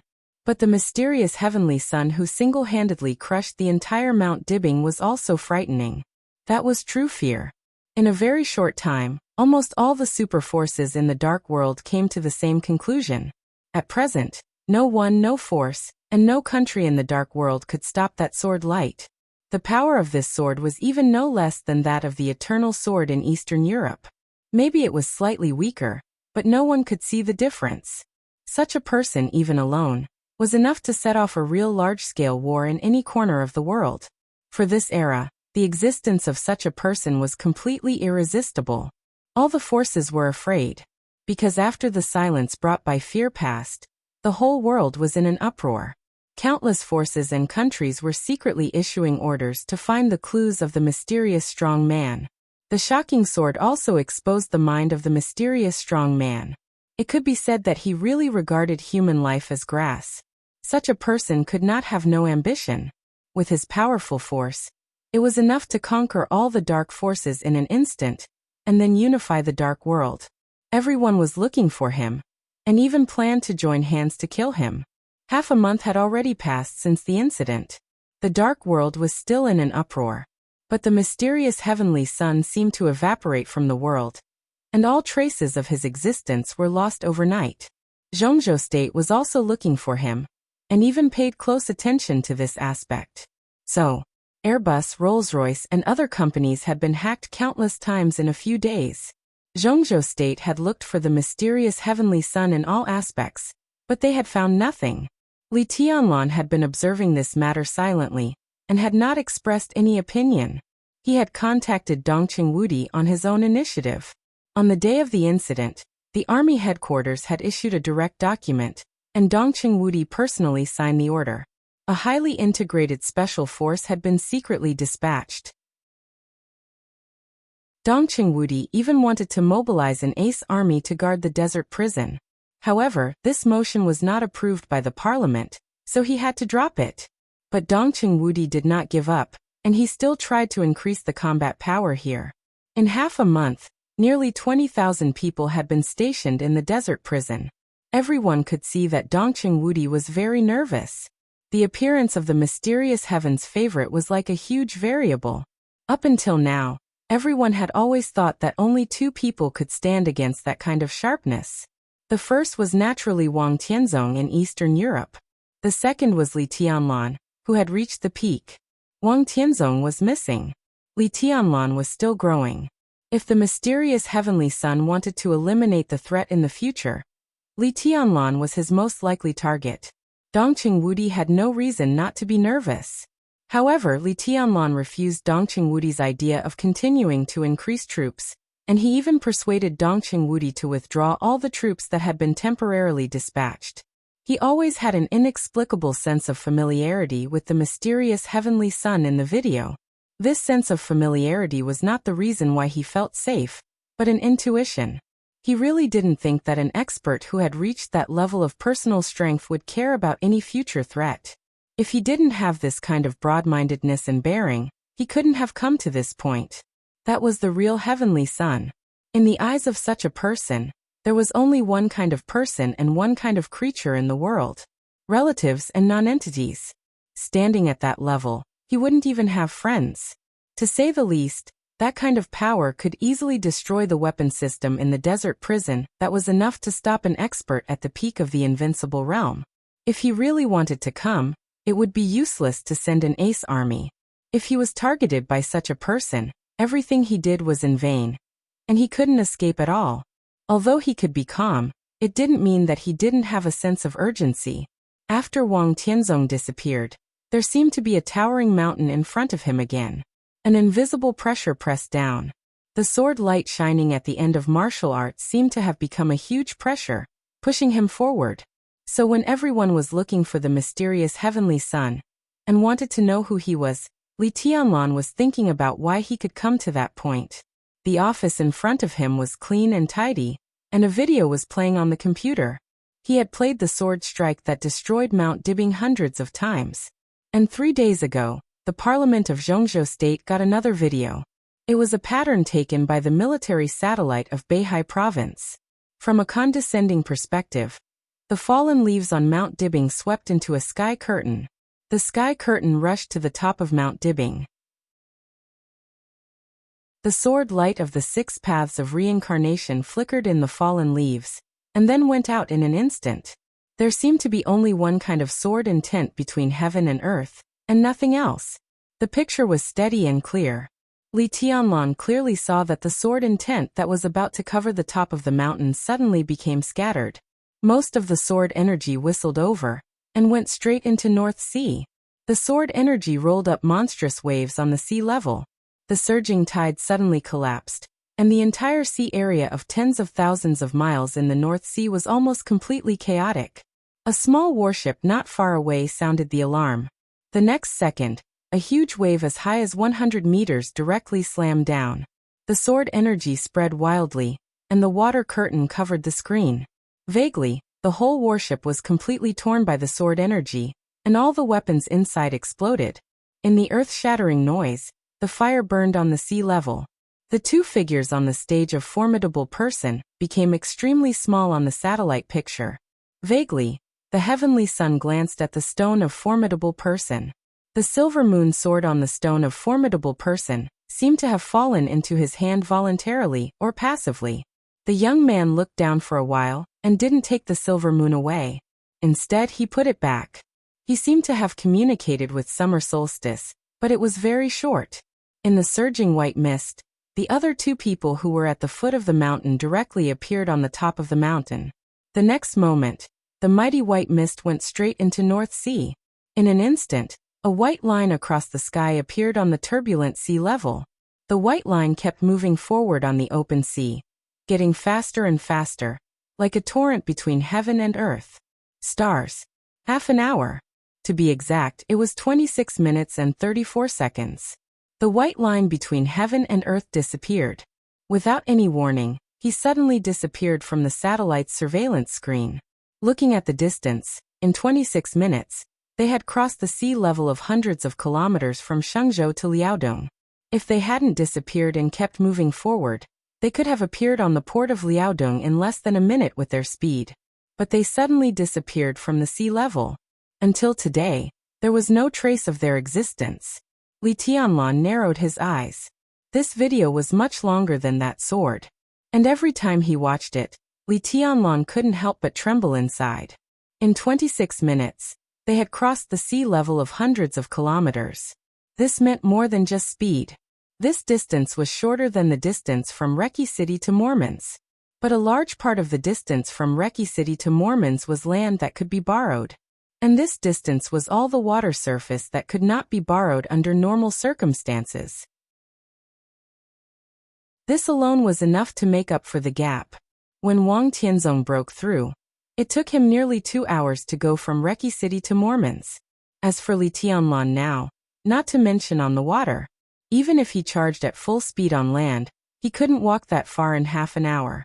Even if there was no water limit, his physical strength couldn't rush across the vast ocean from Liaodong to North Sea. This was a chosen one who was really at the peak of his state.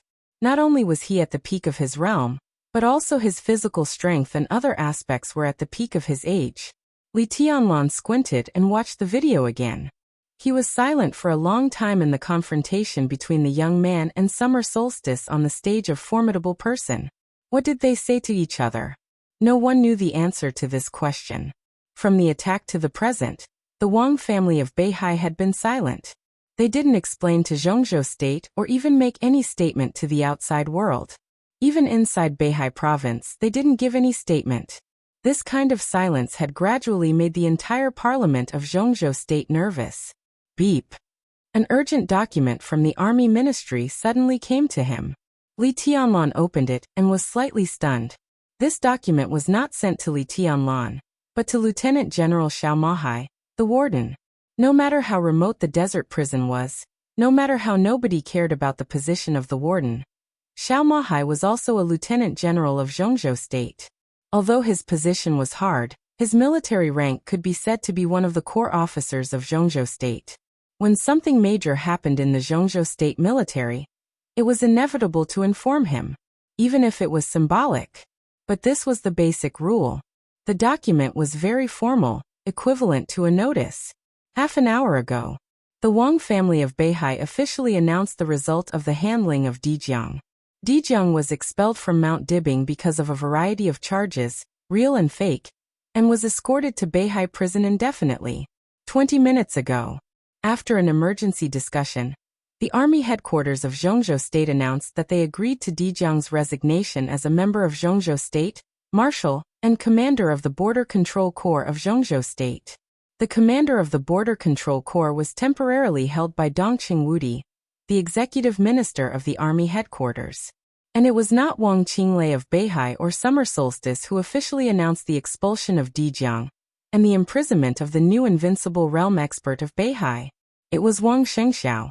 Li Tianlan took a deep breath and looked at the notice in front of him. He was silent for a long time. Dijiang was expelled and imprisoned. But it was not the capable general of the Wang family of Beihai who took over the Border Control Corps. After going around in circles for a few months, Li Tianlan finally opened her eyes. The position of commander of the Border Control Corps once again fell on Dongqing Wudi. Now he could even be said to be the most powerful executive minister of Zhongzhou State since the founding of Zhongzhou State, and it could even be said that he had power over the court and the opposition. And this unusual action represented Beihai's concession. And Dongqing Wudi taking over this position also meant one thing. In the face of the aggressiveness of the academics and the prince group, the Wang family of Beihai had reached an agreement with the giant group when Mount Dibing was attacked. Counterattack. Counterattack from the Wang family of Beihai. A storm from the North Sea province. It was about to begin. Chapter 752. At the end of the first lunar month, Mount Dibing was like a huge construction site. Countless construction machines were busy from the mountain to the foot of the mountain, repairing the barren mountain that had become a piece of white land day and night. Wang Shengxiao walked on the huge construction site, supervising the work in person. Occasionally, when he encountered something that needed help, he would give a hand. The construction site was too big, so there were many things that needed help. In less than a morning, Wang Shengxiao was covered with dust. He sat on a stone block to rest. A worker beside him wiped the dust off his hands and handed him a bottle of water. Wang Shengxiao smiled and thanked him. He took the water and took a sip. Looking at the shape of some palaces in the distance, he was silent. Half a month ago, the Wang family of Beihai had officially announced the expulsion of Dijiang.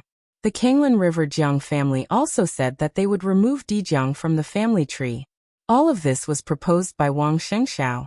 When he didn't feel too much pressure, he directly abandoned the most trustworthy superior of the invincible realm. Wang Shengxiao personally escorted Dijiang to Beihai prison. As soon as he came back, the Wang family of Beihai officially announced Wang Shengxiao as the new patriarch of the Wang family of Beihai. He was not an acting patriarch like Dijiang. He completely replaced Wang Tianzong and became the official patriarch of the Wang family of Beihai, as well as the supreme ruler of Beihai province. This year, Wang Shengxiao was just 26 years old. In the face of this young new patriarch, all the people of Beihai were supporting him. In the praise, Dijiang seemed to become the abyss of Beihai province. Innumerable curses and dirty water were poured on Dijiang. First, Li Tianlan swept all the way from autumn water to Mount Dibing. Then the mysterious chosen one destroyed everything on Mount Dibing with a sword. For the people of Beihai who had the highest sense of honor and belonging, all of this seemed to be because of Dijiang's cowardice at the beginning. Most people thought that he was a coward for taking the initiative to withdraw the Internal Defense Force and the Heaven Punishment Troop in the face of Li Tianlan. If it weren't for this matter, the powerful Wang family of Beihai wouldn't be treated as a coward and bullied casually. More curses followed. The rumor that there was a deal between Dijiang and Emperor Dong's palace on Mount Dibing reached the ears of ordinary people in Beihai. As a result, the curses of those with ulterior motives, those who attempted to usurp the throne, and those with wild ambitions rang out in every corner of the North Sea. In the shortest time, Dijiang, who used to be a student of Sword Emperor and had incomparable glory in Mount Dibing, was completely discredited. Wang Shengxiao had been silent about this.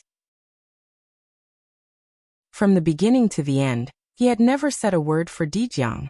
Even when some of the media directly controlled by them led the public opinion to push all the blame on Dijiang, Wang Shengxiao also acquiesced. His silence and his proposal to expel Dijiang had been widely praised and respected in North Sea. When most of the people focused their attention on spurning Dijiang, no one paid attention to Wang Shengxiao's age. Even because of what he did to eradicate the cancer for Beihai, he naturally gained a lot of support. Even Wang Qinglei temporarily fell silent within the Wang family of Beihai. Everyone was paying attention to the movements of the new patriarch of the Wang family of Beihai. But since he became the official patriarch of the Wang family of Beihai, the only order he issued was to repair Mount Dibing. Apart from that, there was no other action. Silence. For a moment, the entire Mount Dibing became silent. Wang Shengxiao's silence directly caused the internal turmoil of the Southeast group. Wang Qinglei, who was in Wuyue, frequently took action. He met with some backbone figures in the group, won over people's hearts, and further raised his status. 10 days ago, he personally went to Yuzhou to meet Li Huaqing. The Zhongzhou State Parliament, which had been silent for a while, also began to react after going to Yuzhou to meet Li Huaqing. A tentative investigation team began to enter North Sea. Wang Shengxiao still didn't say anything. He just told the provincial government of Beihai to entertain the investigation team well. So another investigation team entered North Sea. Wang Shengxiao's order was still to entertain them well. The Zhongzhou State Parliament was completely relieved. In the beginning, no one thought that the Wang family of Beihai would always give in. Especially after being attacked by the mysterious expert. The parliament didn't see the opportunity to beat the dog when it was down. Instead, they smelled a touch of danger. They might not know the mysterious chosen one, but they knew enough about the Wang family of Beihai. As the family with the deepest foundation in the dark world, after a series of recent blows, no one believed that the Wang family of Beihai could bear it. They would definitely rebound completely. If they couldn't find the mysterious chosen one, all the counterattacks would probably fall on the academics and the prince group. In such a situation, Wang Qinglei's attitude would even be on the side of the Wang family of Beihai. So the two groups were nervously on guard. But Wang Shengxiao kept silent. After Wang Qinglei officially showed his attitude, Zhongzhou State finally let go of some scruples and began to test him constantly. Wang Shengxiao made concessions again and again in the face of the test, which made people feel that he was too young to handle the situation and was ready to compromise. So all kinds of investigation teams began to enter the Wang family of Beihai and were ready to take action against countless core projects in North Sea. Some of the potential allies of the Wang family of Beihai also showed signs of wavering. 3 listed companies affiliated with the Wang family of Beihai and based in Zhongzhou State began to be suppressed, and their stocks were secretly acquired.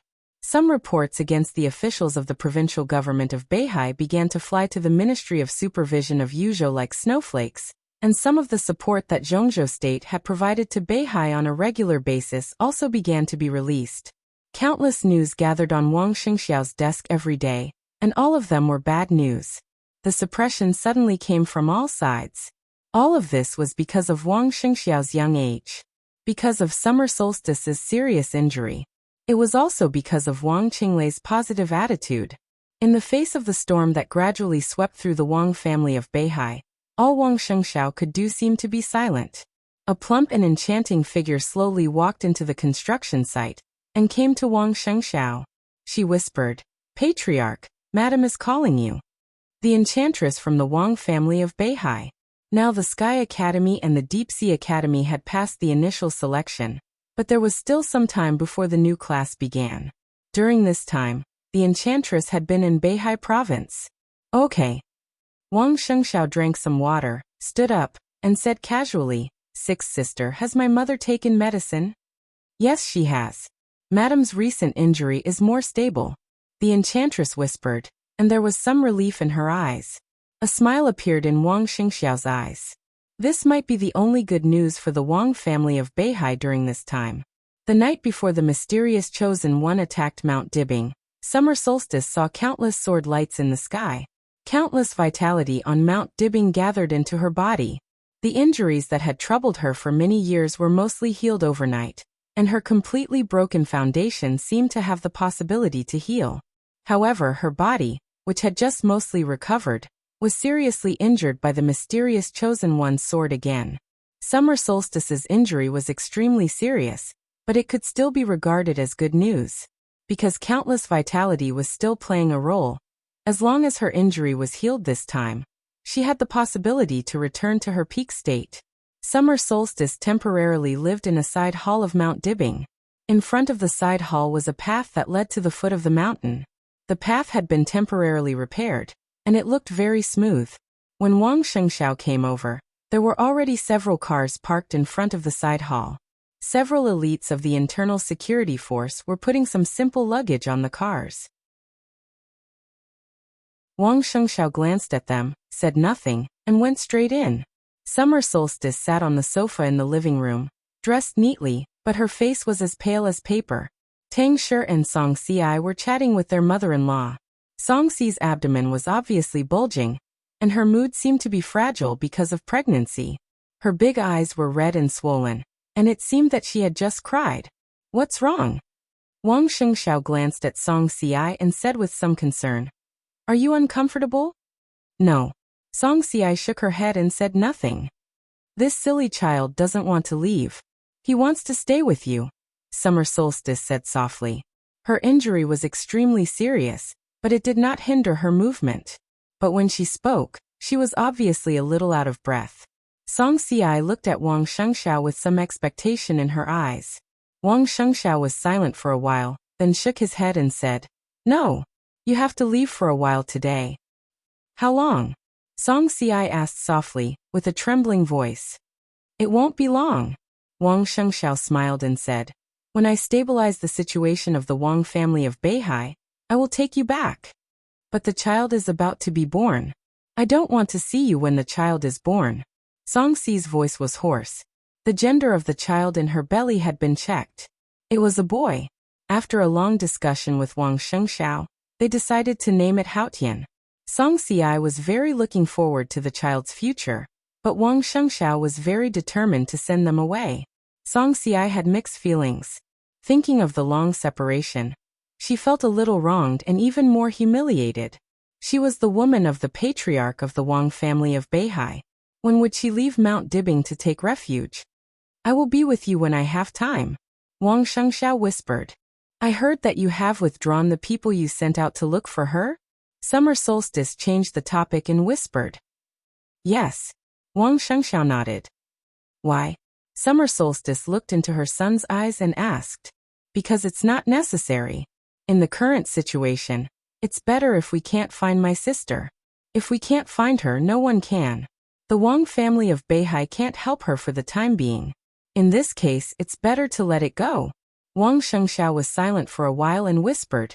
"It's said that Emperor Dong's palace is also looking for her. If they find my sister, it's better. At least in Emperor Dong's palace, she won't be hurt." Song Xiai took a deep look at him. She still wanted to say something, but Wang Shengxiao's cell phone suddenly rang. He took out his cell phone and glanced at the number.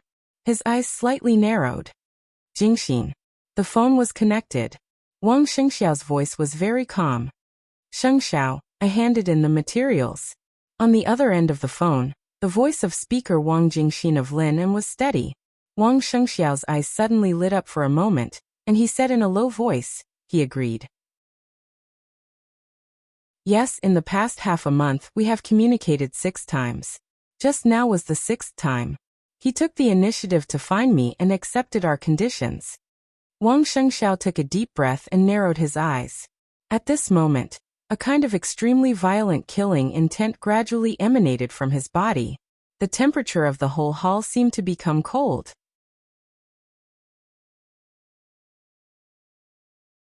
Chapter 753.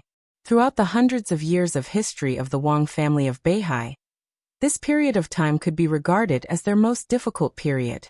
They had experienced ups and downs, and there had been a large-scale change of blood, but it was the first time that they had encountered internal and external troubles, and they had lost their highest combat power.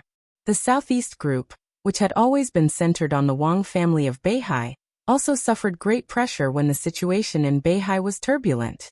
In the past 6 months, with the continuous moves of the academics and the giant group, some of the peripheral forces of the group had obviously begun to waver, and their attitudes had become ambiguous. Especially during this period, as Wang Qinglei kept talking to some of the backbone forces inside the group, some different voices began to appear among the most important forces inside the Southeast Group. The situation was changing every day. For the Southeast Group, it was getting worse and worse. The 2 directors and several counselors of the Southeast Group all received calls from the feudal officials below. There were a lot of probing in their words, but the leaders of the Southeast Group didn't reveal anything. Mount Dibbing was silent. The leaders at the top level of the Southeast Group were also silent. But in secret, the leaders had communicated with each other, and even argued several times. And during this period, the Southeast Group made more and more concessions to the parliament of Zhongzhou State, especially in the military field.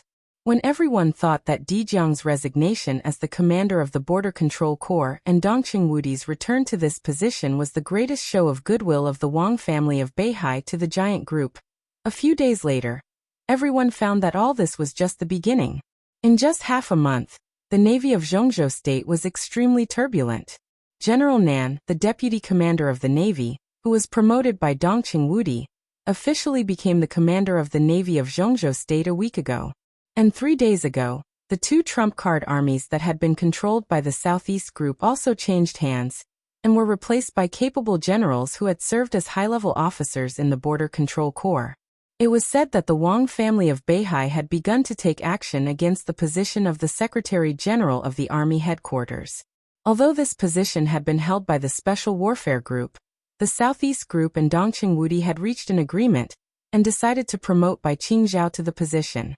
If there was no accident, Bai Qingzhao was likely to be promoted in the near future, and he might even become the new counselor of Zhongzhou State at the end of the year. However, as a condition, Bai Zhanfang, the speaker of Yuzhou, seemed to have to step down, changing the blood, shuffling the cards, centralizing power. Countless fields in Zhongzhou State were in turmoil. Being in it, one could really feel the changes and the magnificence of the situation every day. In the countless changes, a figure of the Southeast Group, who had always been low-key and gentle but had never been ignored by anyone, was becoming more and more prominent in the ever-changing storm. It seemed abrupt, but it was natural for him to walk to the front of the Southeast Group. Military God Yi Dongsheng. Most of the transactions between the Army Headquarters and the Giant Group were presided over by Yi Dongsheng. Not only did they compromise with the Giant Group, but the academics and the Prince Group also gained a lot from the changes. However, such frequent personnel changes did not cause any disturbance in the military from beginning to end. It was not until then that people realized how terrifying the influence of the god of war was in the military. As a result, the dispute among the executives of the Southeast Group became more and more intense. Even Wang Qinglei's position became a little awkward. Yi Dongsheng did not respond to this directly. He just carried out his plan step by step. He went to the front, showed his means and persuaded Dongqing Wudi. In nearly a week, he had walked into Dongqing Wudi's office to report work for the 4th time. As the most qualified and capital deputy minister in the Army Headquarters to check and balance Dongqing Wudi, his recent performance had attracted more and more people's attention. Yi Dongsheng did not care about this. What he cared about was the result. Now, after more than 2 hours of communication for the 4th time, Yi Dongsheng finally got the result he wanted. When is Wang Jingxin going to do it? Dongqing Wudi smoked the last cigarette in the large office, looked up at Yi Dongsheng, and said in a calm tone, "I can do it at any time." Yi Dongsheng said slowly. With Dongqing Wudi's clear statement, his spirit seemed to be completely relaxed. "In this case, hurry up. I have a lot of different opinions on this matter. You've really forced me into a corner this time." Dongqing Wudi shook his head with a smile, picked up the teacup, and drank some water. For the first time since the two worked together in the Army Headquarters, the atmosphere was so harmonious. Beihai and the Southeast Group are very sincere. "Minister, believe me, a stable situation for us is good for you and His Highness Li Tianlan." Yi Dongsheng said softly. "That's true, but it's a taboo in officialdom after all." Dongqing Wudi was silent for a while, shook his head, and did not say much. What they would do next was to blatantly break the rules. Although there was no fighting or killing, the far-reaching impact was even more serious than Li Tianlan's direct killing of Qi Mulin. However, Yi Dongsheng and the Wang family of Beihai also gave very rich returns. Dongqing Wudi hesitated for several days and communicated with the big shots of the Giant Group many times before he decided to agree. "It's just a little taboo. We are the ones who do the work. If you don't agree, Wang Jingxin will not dare to do it." Yi Dongsheng's tone was extremely frank. Dongqing Wudi was stunned and narrowed his eyes at Yi Dongsheng. He was not surprised by the current situation. The Wang family of Beihai could not do anything alone. Because of Li Tianlan, the Giant Group had become their best ally, so even if they had to pay a high price, they had to make Dongqing Wudi completely consistent with them. The storm that Wang Jingxin was about to set off in Jiangzhou was a piece of candy that the Wang family of Beihai gave to the giant group, but it also violated a political taboo. This piece of candy was undoubtedly very sweet. As long as Dongqing Wudi agreed, he had to maintain this result with the Wang family of Beihai. In that special situation, no one could maintain it alone. To be exact, as long as Dongqing Wudi agreed, the giant group would be completely on their side. With a backer and an ally, the Wang family of Beihai could have more confidence in the next blood change. Dongqing Wudi knew this very well, but he knew that the meaning was completely different from what Yi Dongxing said directly. Yi Dongxing looked at Dongqing Wudi and nodded slightly, his eyes clear. He did not know why. This was the craziest plan that Wang Shengshao had put forward since he became the patriarch of the Wang family of Beihai. The degree of compromise with the giant group came from Summer Solstice's instructions. As Yi Dongxing said, Summer Solstice was indeed very sincere. It seemed that after the mysterious Chosen One attacked Mount Dibing, Summer Solstice, who was seriously injured, had changed. She gave up some things that she once wanted to hold on to and began to become calmer, more low-key and more pragmatic. Have you been under a lot of pressure recently? Dongqing Wudi took out another cigarette and lit it. He asked casually. Jianghuai seems to be very lively. Yi Dongxing's expression darkened for a moment. He frowned and then smiled bitterly. The problem of Jianghuai had become a problem that the whole Zhongzhou state was paying attention to. The result here also directly determined the Zhongzhou State Parliament's next action against the Wang family of Beihai. Dongqing Wudi would naturally notice it. The situation is out of control? Dongqing Wudi looked at Yi Dongxing's expression and asked slowly. It's not that bad, but this beginning has a very bad influence. Yi Dongxing said slowly. Dongqing Wudi nodded. Jianghuai Province was one of the core back gardens of the Southeast Group. It bordered Wuyue and was deeply influenced by Wuyue. The speaker and the governor of Jianghuai had always been very close to Wang Qinglei. This relationship was nothing before. But in recent days, Wang Qinglei visited Jianghuai, and then the speaker and the governor of Jiangzhou expressed their support for Wang Qinglei on different occasions. It could be said that they had officially shown their attitude and started to fight. This was undoubtedly the first step of Wang Qinglei's plan to conquer the southeast. Wuyue was firmly controlled by him. Jiangzhou now belonged to the Li family and the giant group. At that time, the foundation of the group and the Wang family of Beihai would face an extremely difficult situation. And the cause of all this was that Yi Dongxing's recent high-profile actions made Wang Qinglei feel uneasy. The Navy big shot replaced by General Nan was a close friend of Wang Qinglei. This alone was enough to make Speaker Wuyue feel threatened. So his means became more and more aggressive. Yi Dongxing came from the army headquarters, and Wang Qinglei was in Wuyue. The two of them, who minded their own business, now seemed to have become the most direct competitors within the Southeast Group. As a result, the Wang family of Beihai and the Southeast Group had to adjust their plans and directions for the next few decades, and their own strength would inevitably shrink to a certain extent. This was also the reason why the giant group, and even the academics, could accept it. However, before the result of Jianghuai was clear, Yi Dongxing was destined to bear great pressure. Both of them stopped talking and smoked in silence, deep in thought. They had talked about what should be talked about.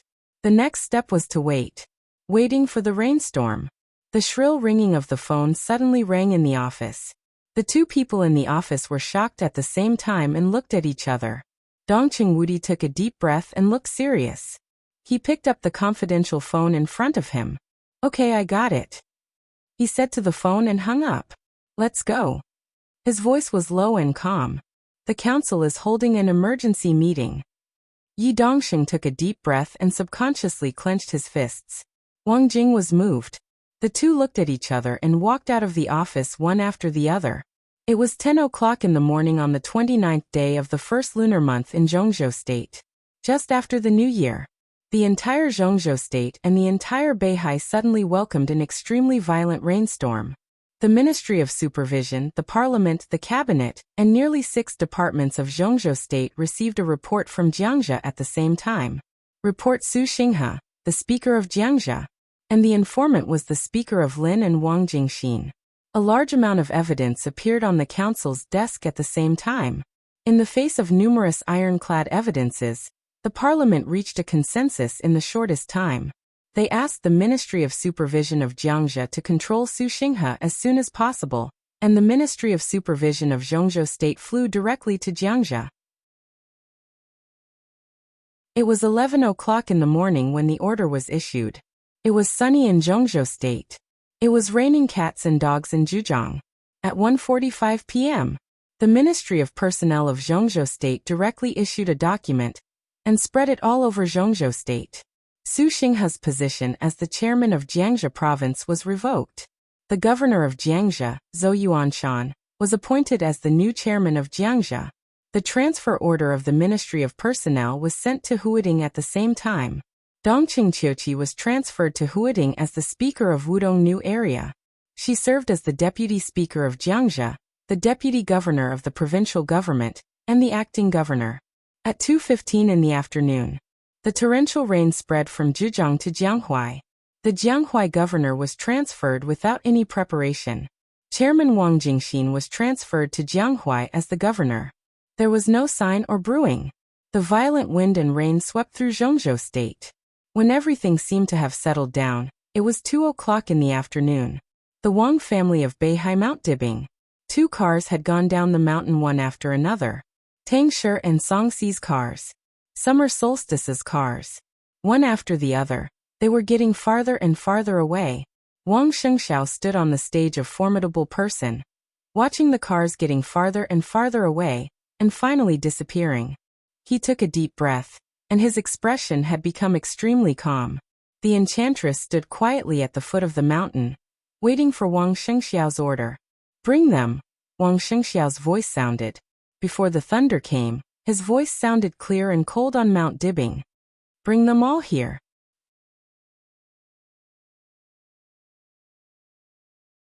Chapter 754.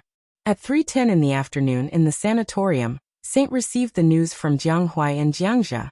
As a new invincible realm expert in Zhongzhou State, although he was no longer the minister of the Southeast Special Warfare Headquarters, he still had countless information channels. Mount Shu was also more powerful than before because of his existence. The message was sent to his mobile mailbox in the form of voice. It was extremely detailed, from the debate at the council meeting to the appointment, and which giants voted for and against. Everything was clearly stated. Saint looked down at his mobile phone. His eyes fell on the new governor of Jiangxia. The new governor of Jiangxia, Dong Qingqiuqi. Saint frowned tightly. He looked at the name and was silent for a long time. Dong Qingqiuqi was one of the directors of Huating. She had made excellent achievements in Wudong New Area. Among the senior officials at the deputy governor level in Zhongzhou State, and because she was a woman, her personal qualifications and abilities were outstanding. She had been in Wudong New Area for several years. It might be a little unusual for her to be the governor of Jiangxia, but it was not completely unreasonable. But what she should not have done the most was to be the governor of Jiangxia. Dong Qingqiuqi was Dong Qingwudi's daughter. Furthermore, Dong Qingqiuqi was Zhou Yuanshan's wife. Now her husband was the speaker of Jiangxia, and his wife was the governor. The first and second leaders of a province in the southeast were husband and wife. What was this? There had never been such a situation in the hundreds of years since the founding of Zhongzhou State. It had never happened before, and it would never happen in the future. It was simply absurd. And how many deals had been made in the process of causing this absurd result? Saint was a little annoyed. He was the purest swordsman, especially when Wang Tianzong's whereabouts were unknown. He could even be said to be the #1 swordsman in Zhongzhou State today. He had been dealing with swords all his life, so he could not understand the ups and downs of the top management most of the time. But even as an outsider, he could still perceive that it was inappropriate through this appointment. So what was Dong Qingwudi thinking? Sending his daughter and son-in-law to Jiangxia as the first and second leaders was tantamount to committing a big taboo. If there was really a problem, no matter which one of them had a problem, the other could not escape. Saint could see the danger, so how could Dong Qingwudi not know? Even if the giant group really wanted to take over Jiangxia by force, Dong Qingqiuqi didn't have to go there. Zhou Yuanshan's ability was enough to stabilize the situation. To say the least, even if the giant group liked the position of governor, there were other candidates in the large group besides Dongqing Qiuqi. Why did he do that? Saint closed the mailbox, thought for a moment, and dialed a number. The call was hung up. The next second, the big screen on the wall of the sanatorium office lit up. Saint picked it up casually, looked at military counselor who appeared on the screen, and nodded but said nothing. With military counselor's status in Zhongzhou state, he might get the news much earlier than Saint.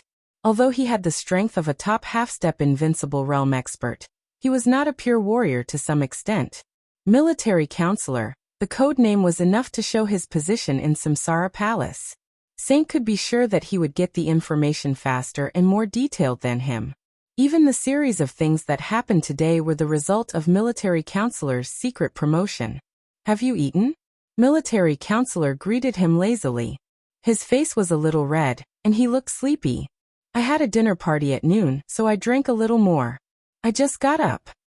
Military counselor rubbed his forehead and yawned.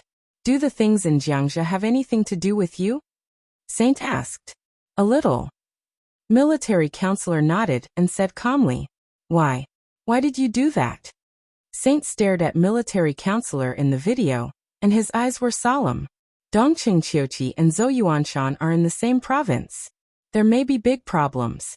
The giant group. When did you get used to thinking about problems from the standpoint of the giant group? Military counselor said in a strange tone. Saint suddenly froze. Dongqing Wudi is probably going to be set up by the Wang family of Beihai this time.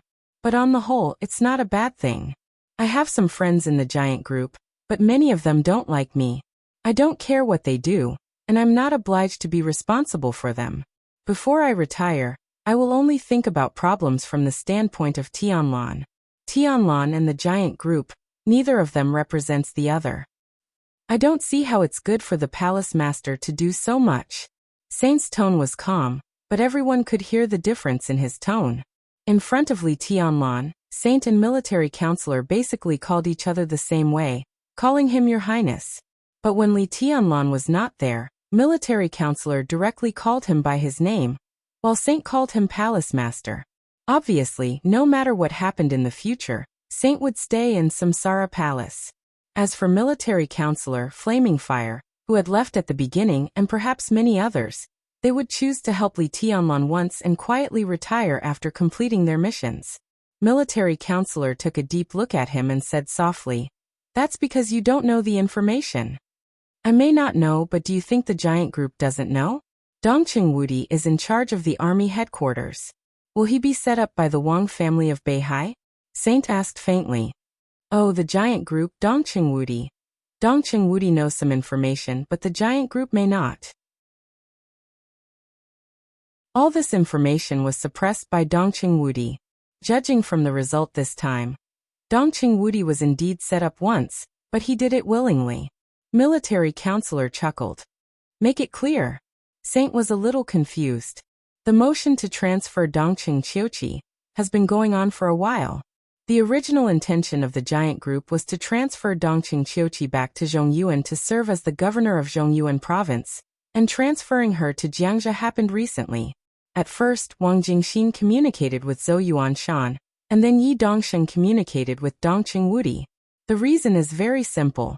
The Wang family of Beihai is in a bad situation now, and Jiangxia must be given up. Wang Qinglei is ambitious, and the situation in Jianghuai is unstable. At this time, Wang Jingxin, the trump card that has been cultivated for a long time, can play a great role. Military counselor's tone was calm. So the Wang family of Beihai gave up Dijiang, Suxinghe, and many things that could cause trouble. They tried their best to stabilize the internal situation of the Wang family of Beihai. At the same time, they gave up Jiangxia and used Wang Jingxin to go to Jianghuai to withstand the situation in Jianghuai. This is also a test for him, and it also strengthens the relationship with the giant group. Go on. Saint narrowed his eyes, and his eyes flickered. It's very obvious that the Wang family of Beihai wants to advance and retreat together with the giant group. The recent deal with the military also shows this. They need to reshuffle internally, and they also need to face the parliament. They must win over a strong enough ally. Pushing Dongqing Qiuqi to Jiangxia is a move to ensure the position of the giant group.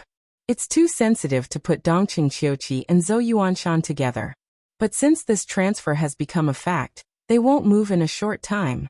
If they move, it will have a great negative impact on them, and the giant group can't afford such a loss. So the two groups jointly put them in Jiangxia, and they must work together to maintain the current situation. So in a short time, the cooperation between the two groups can't be reversed. Saint nodded. I can understand the idea of the Wang family of Beihai, but why did the giant group agree? Yes. To be exact, it was Dongqing Wudi who agreed. Military counselor's tone was a little unfathomable. Do you know the result of the meeting of the decision-making committee just now? Zhou Yuanshan's appointment was approved by a unanimous vote, and Dongqing Qiuqi's voting result was very interesting. Among the 6 groups in Zhongzhou State, there were people in each group who agreed with Dongqing Qiuqi's transfer, and there were people in each group who opposed it. Yi Dongsheng voted for it, Wang Qinglei opposed it, Dongqing Wudi voted for it, and Zhou Mulan opposed it. There were different voices within each group. Part of it is because of me, including Dongqing Wudi's promise to mobilize Dongqing Qiuqi. I also have my reasons.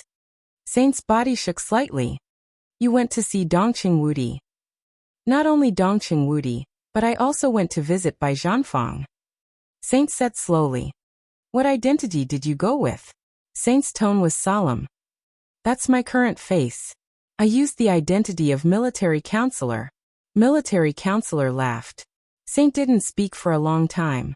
Military counselor wore a black cloak most of the time, and no one in Zhongzhou State knew who he was. Now that he confessed his identity with his original face, it was impossible for Bai Zhanfang and Dongqing Wudi not to be shocked. What did you talk to him about? Saint couldn't help asking. Dongqing Wudi didn't approve of such a deal at first, but I provided some information about the Wang family of Beihai. So Dongqing Wudi nodded and agreed. He was willing to let the giant group be set up by the Wang family of Beihai. Military counselor said meaningfully. Do you really think that only the Wang family of Beihai needs to reshuffle? The giant group, the loosest of the 6 groups, also needs to be reshuffled. Although the need is not as urgent as that of the Wang family of Beihai, once it starts, it will be more thorough. The Dongqing clan has been seeking change for many years. Now the time is ripe, and it's time to take action. Tianlan can't represent the giant group, and the giant group can't represent Tianlan. Do you think this situation is normal? At least Dongqing Wudi doesn't think it's normal. Li Tianlan has been cultivated as the core of the giant group from the very beginning, and his status is even higher than Zhou Yuanshan's. Now the giant group seems to be unified, but that's because Eastern Europe has provided endless benefits to the giant group.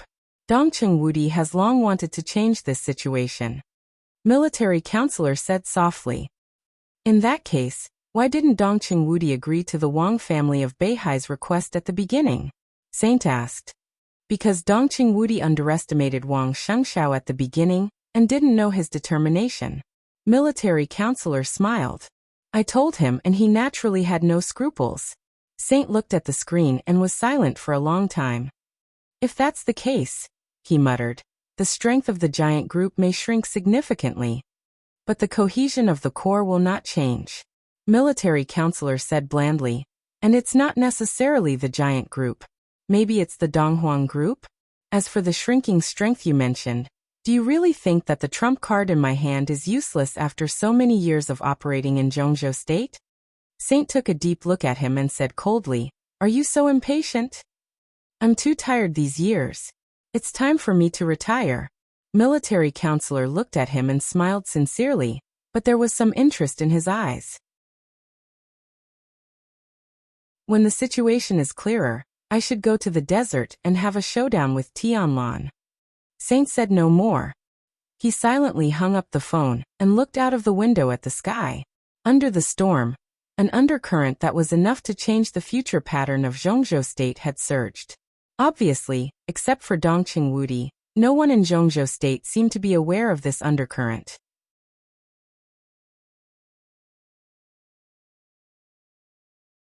Chapter 755. At 4 o'clock in the afternoon. Kinglan City, Beihai.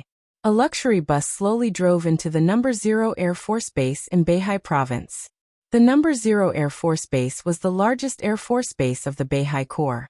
It was built in Kanglan City, the center of Beihai. It could be said to be the most high-end Air Force in the entire Beihai. There were more than 200 fighter jets and hundreds of armed helicopters inside. In terms of technical content, most of them were at the world's first-class level. Some of the fighter jets jointly developed by Beihai, Zhongzhou State, and Europe were even at the world's top level. The entire No. 0 Air Force Base could be said to be the biggest trump card to ensure air supremacy in Beihai Province. The luxury bus slowly stopped in the center of the base. A middle-aged fat man who took the lead slowly got off the bus and glanced around the airport with majestic eyes. The sunshine in Beihai was just right. The afternoon sun shone on the planes in the base, shining with a gloomy luster. The roar of helicopter rotors and the roar of fighter jets rang from time to time. Fighter jets swooped down and heavily armed helicopters slowly took off.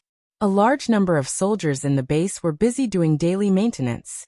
A major general of the Beihai Corps stood in front of the bus and looked at the fat man in front of him. His eyes were cold and he said calmly, "Hello, Director Liu." The middle-aged fat man with a ruddy face snorted softly.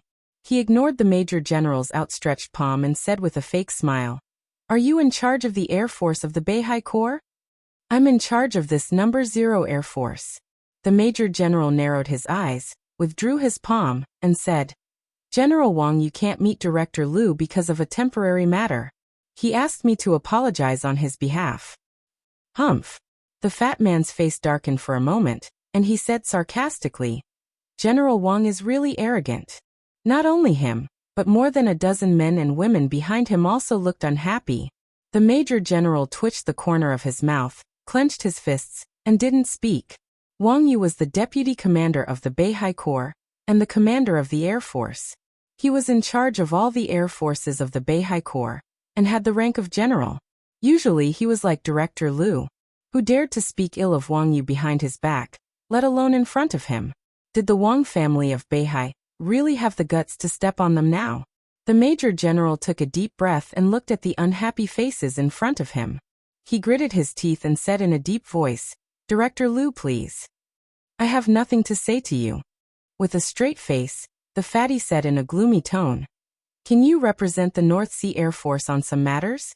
I don't care what Wang Yu is busy with. Tell him to come see me immediately. I can't talk to you." The major general raised his head and looked straight at Fatty. Fatty raised his eyebrows. "What are you looking at?" "I'm here on behalf of the Central Continent. I'm here to patrol Section 0 and want to meet the chief commander of your Air Force." "Why? Is it too much?" "That's right. You're just a major general. Our director has written a lot of reports to communicate with Wang Yu. Can you make the decision on these matters?" The men and women behind Fatty were all talking at once. They came from the equipment department of Zhongzhou State's military and were the first inspection team sent by Zhongzhou State to patrol Beihai. Fatty was a director of the General Armament Department and had the rank of colonel. If it was in the past, he naturally wouldn't dare to be presumptuous when he came to Beihai. But now Beihai was in a precarious situation. As imperial envoys, who wouldn't want to step on them? This was a job where he could casually make some money. Fatty had been in Beihai for a few days and had visited 3 bases. He hadn't even expressed his stance, yet he had already made a 6-figure sum. Today he had made up his mind to meet Wang Yu and take a big cut, but in the end, the other party wasn't coming? Fatty was extremely dissatisfied. Did the North Sea Air Force really think that he couldn't deal with them? That's right. Master and General Wang Yu talked about important matters. Can you represent Wang Yu? Humph, Director. It seems that the Beihai Corps isn't very cooperative. If you want me to read our report, I have to think carefully. In my opinion, the maintenance of these fighter jets in the base is very poor. I suggest that we send all these fighter jets to Yuzhou and properly maintain them. A young woman in her 30s smiled and gave her suggestion in a low voice. After finishing the report, she served the director on the big bed with another female colleague who had just joined the work. This was the director's original words to them. At this time, she felt that it was a good way to add insult to injury. Fatty's expression became more and more dignified. He stared at the Major General and said coldly, "I think so too. These fighter jets should be sent back to Yuzhou for proper maintenance." "Major General, are you sure that I want to write this in the report?" The Major General's face turned red. He gritted his teeth and said coldly, "Director Liu, we strictly implement the maintenance of these fighter jets. You've only been here for a few minutes. You haven't investigated at all." "Who said that we haven't investigated? We've already investigated, and all of our colleagues can testify. All of us will sign the director's investigation report. Our conclusions can stand up to scrutiny and have been carefully investigated." A young woman stepped forward and was almost plastered onto the fatty's body as she spoke in a menacing voice. The fatty was becoming more and more impatient. "Is Wang Yu coming or not? Call him right now. You can't bear this kind of responsibility." The call hadn't been made yet. The phone was already ringing. The Major General picked up the phone and looked at it. His expression changed, and he reflexively straightened his back after picking up the call. "Commander." The fatty's eyes lit up, and a sinister smile appeared on his oily face. "Is this Wang Yu? Give me the phone, I'll talk to him." The Major General looked at him with a peculiar expression. "Commander, are you sure?" "All right." He nodded and slowly exhaled before a sinister smile appeared on his face. "I understand." "What do you understand?" "I told you to give me the phone. I'll talk to Wang Yu." The fatty extended his chubby hand. "Gotcha." "Ah." In the fierce scream, the Major General grabbed the fatty's palm and suddenly broke it. With the crisp sound of bones breaking, the fatty's fat body directly knelt down and screamed. Bang! The Major General's knee directly hit the fatty's chin. Blood and teeth flew out of his mouth, and his scream suddenly turned into a whimper. "What are you doing?" The young woman exclaimed at the same time, and subconsciously rushed forward. Slap, slap. In the crisp sound, the Major General's face became as cold as ice, and two slaps directly sent the two women flying to the side. The soldiers at the Air Force base next to them were about to move at once. In the neat footsteps, a large number of soldiers began to charge. The originally arrogant inspection team was all stunned, looking at the Major General's epaulets and the soldiers rushing over. Everyone's bodies were trembling slightly. At this time, the Major General's epaulets seemed to suddenly become extremely majestic in their eyes. General, what do you want to do? Listen carefully."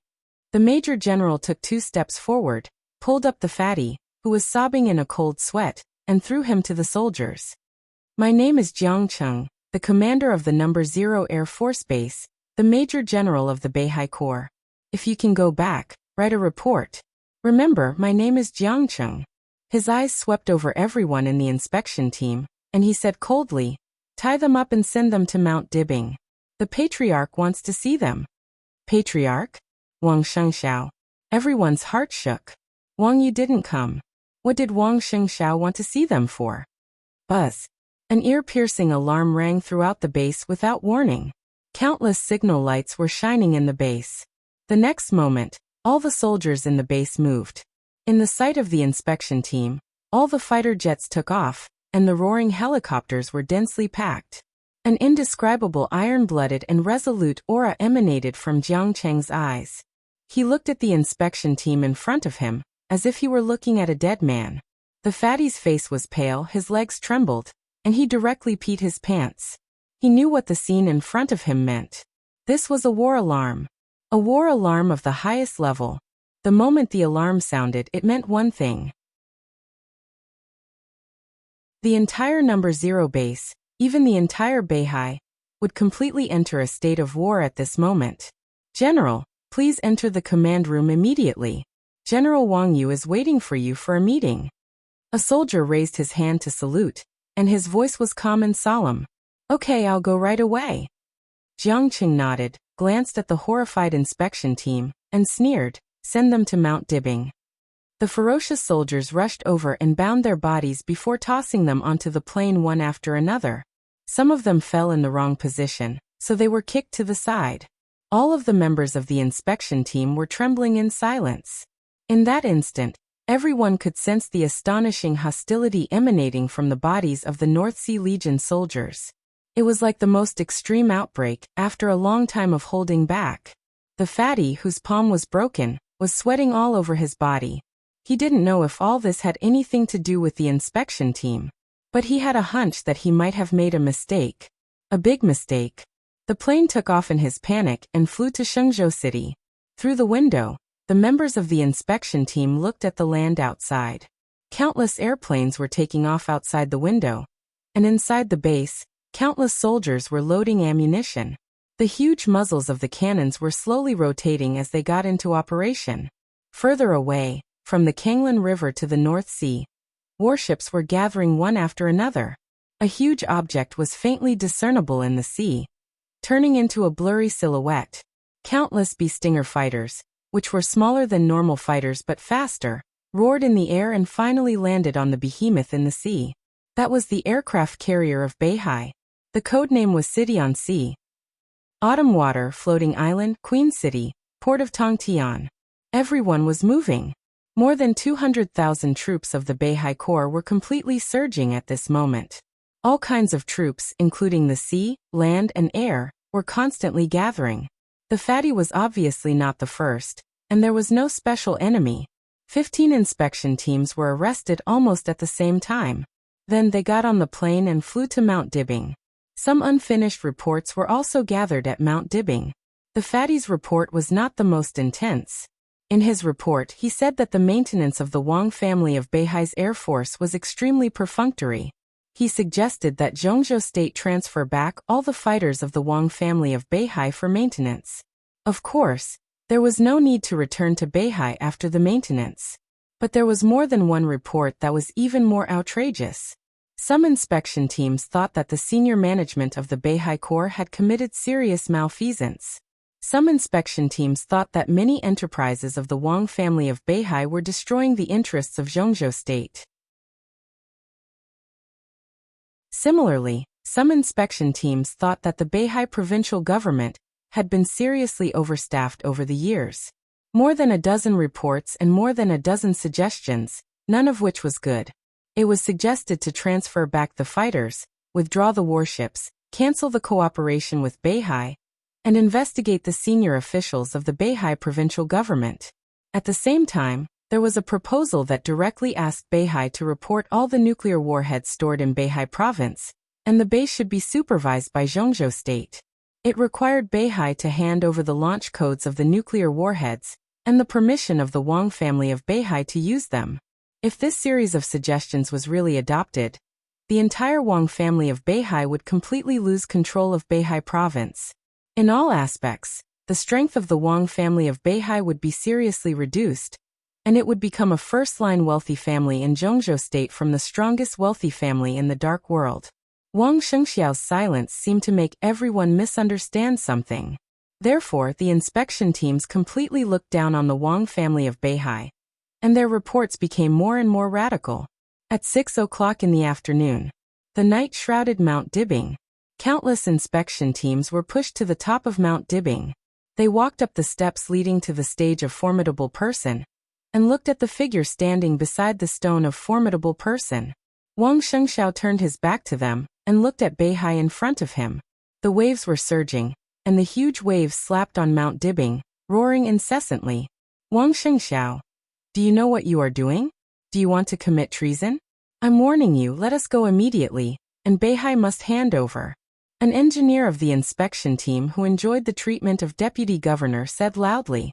But before his voice died away, a sword light suddenly lit up in the darkness. The sword light kept splitting, and the dense sword energy enveloped the engineer's body. The incomparably shrill scream suddenly rang out. Blood was constantly splashing. Every piece of flesh and blood on the engineer's body was completely smashed by the sword light. And then the bones. The scream that made everyone's scalp numb lasted for 5 or 6 minutes before it completely disappeared. The engineer also disappeared, leaving only a pool of flesh and blood on the ground. Everyone was stunned. Countless people trembled and looked at the direction where the engineer disappeared, their faces pale. He really dared to kill people. How dare he kill people? How dare he kill the inspection team of Zhongzhou State? Wang Shengxiao slowly turned around. The military satellite of Beihai shrouded Mount Dibing. At the same time, all the signals of the channels of Beihai province and the news channels of each city of Beihai were taken over by Mount Dibing. The same picture appeared on the TV of every household in Beihai and on the internet. It was the desolate Mount Dibing in the night, the sound of the vast waves of Beihai slapping on the stage of formidable person, and Wang Shengxiao's calm and gentle face under the lights. At this moment, countless ordinary people of Beihai were looking at the new ruler of Beihai, their patriarch. I don't understand, Wang Shengxiao said slowly. He said with a slight smile in his voice, faint and calm. I don't understand why the Wang family of Beihai is so targeted. For many years, the Wang family of Beihai may have done a lot of wrong things, but in the face of the entire Zhongzhou state, we have a clear conscience. When you were aggressive, we were willing to bow our heads. But why were you unwilling to let us go? You Lu Tan, director of the General Assembly Department, in the few days since you came to Beihai, we have given you more than 600,000 yuan. Please let us go. You took the money, but you didn't do anything. You took more than 2 million. Your report disappoints me. You 3 million yuan. You 800,000 yuan. I don't understand. How did Beihai offend you? More than 20 million people in Beihai just want to live a better life. Why are you targeting us? There was silence. At this moment, silence swept through Beihai province like a hurricane. Countless people waiting in front of the TV were silent. But they did not panic. Instead, everyone was extremely calm and extremely determined. I can't figure it out, so I invited all of you here. I want all of you to help me think about it. I want everyone who can see me to think about how the Wang family of Beihai has wronged you all these years. His eyes were calm. He reached out and patted the stone of formidable person beside him. This is the history of the Wang family of Beihai, he said slowly. You cannot understand it, but it doesn't matter. Today, I will tell you bit by bit that you're tuning in to the Echoes of the Heart YouTube channel. Don't forget to subscribe and join us on this journey to catch the most captivating stories.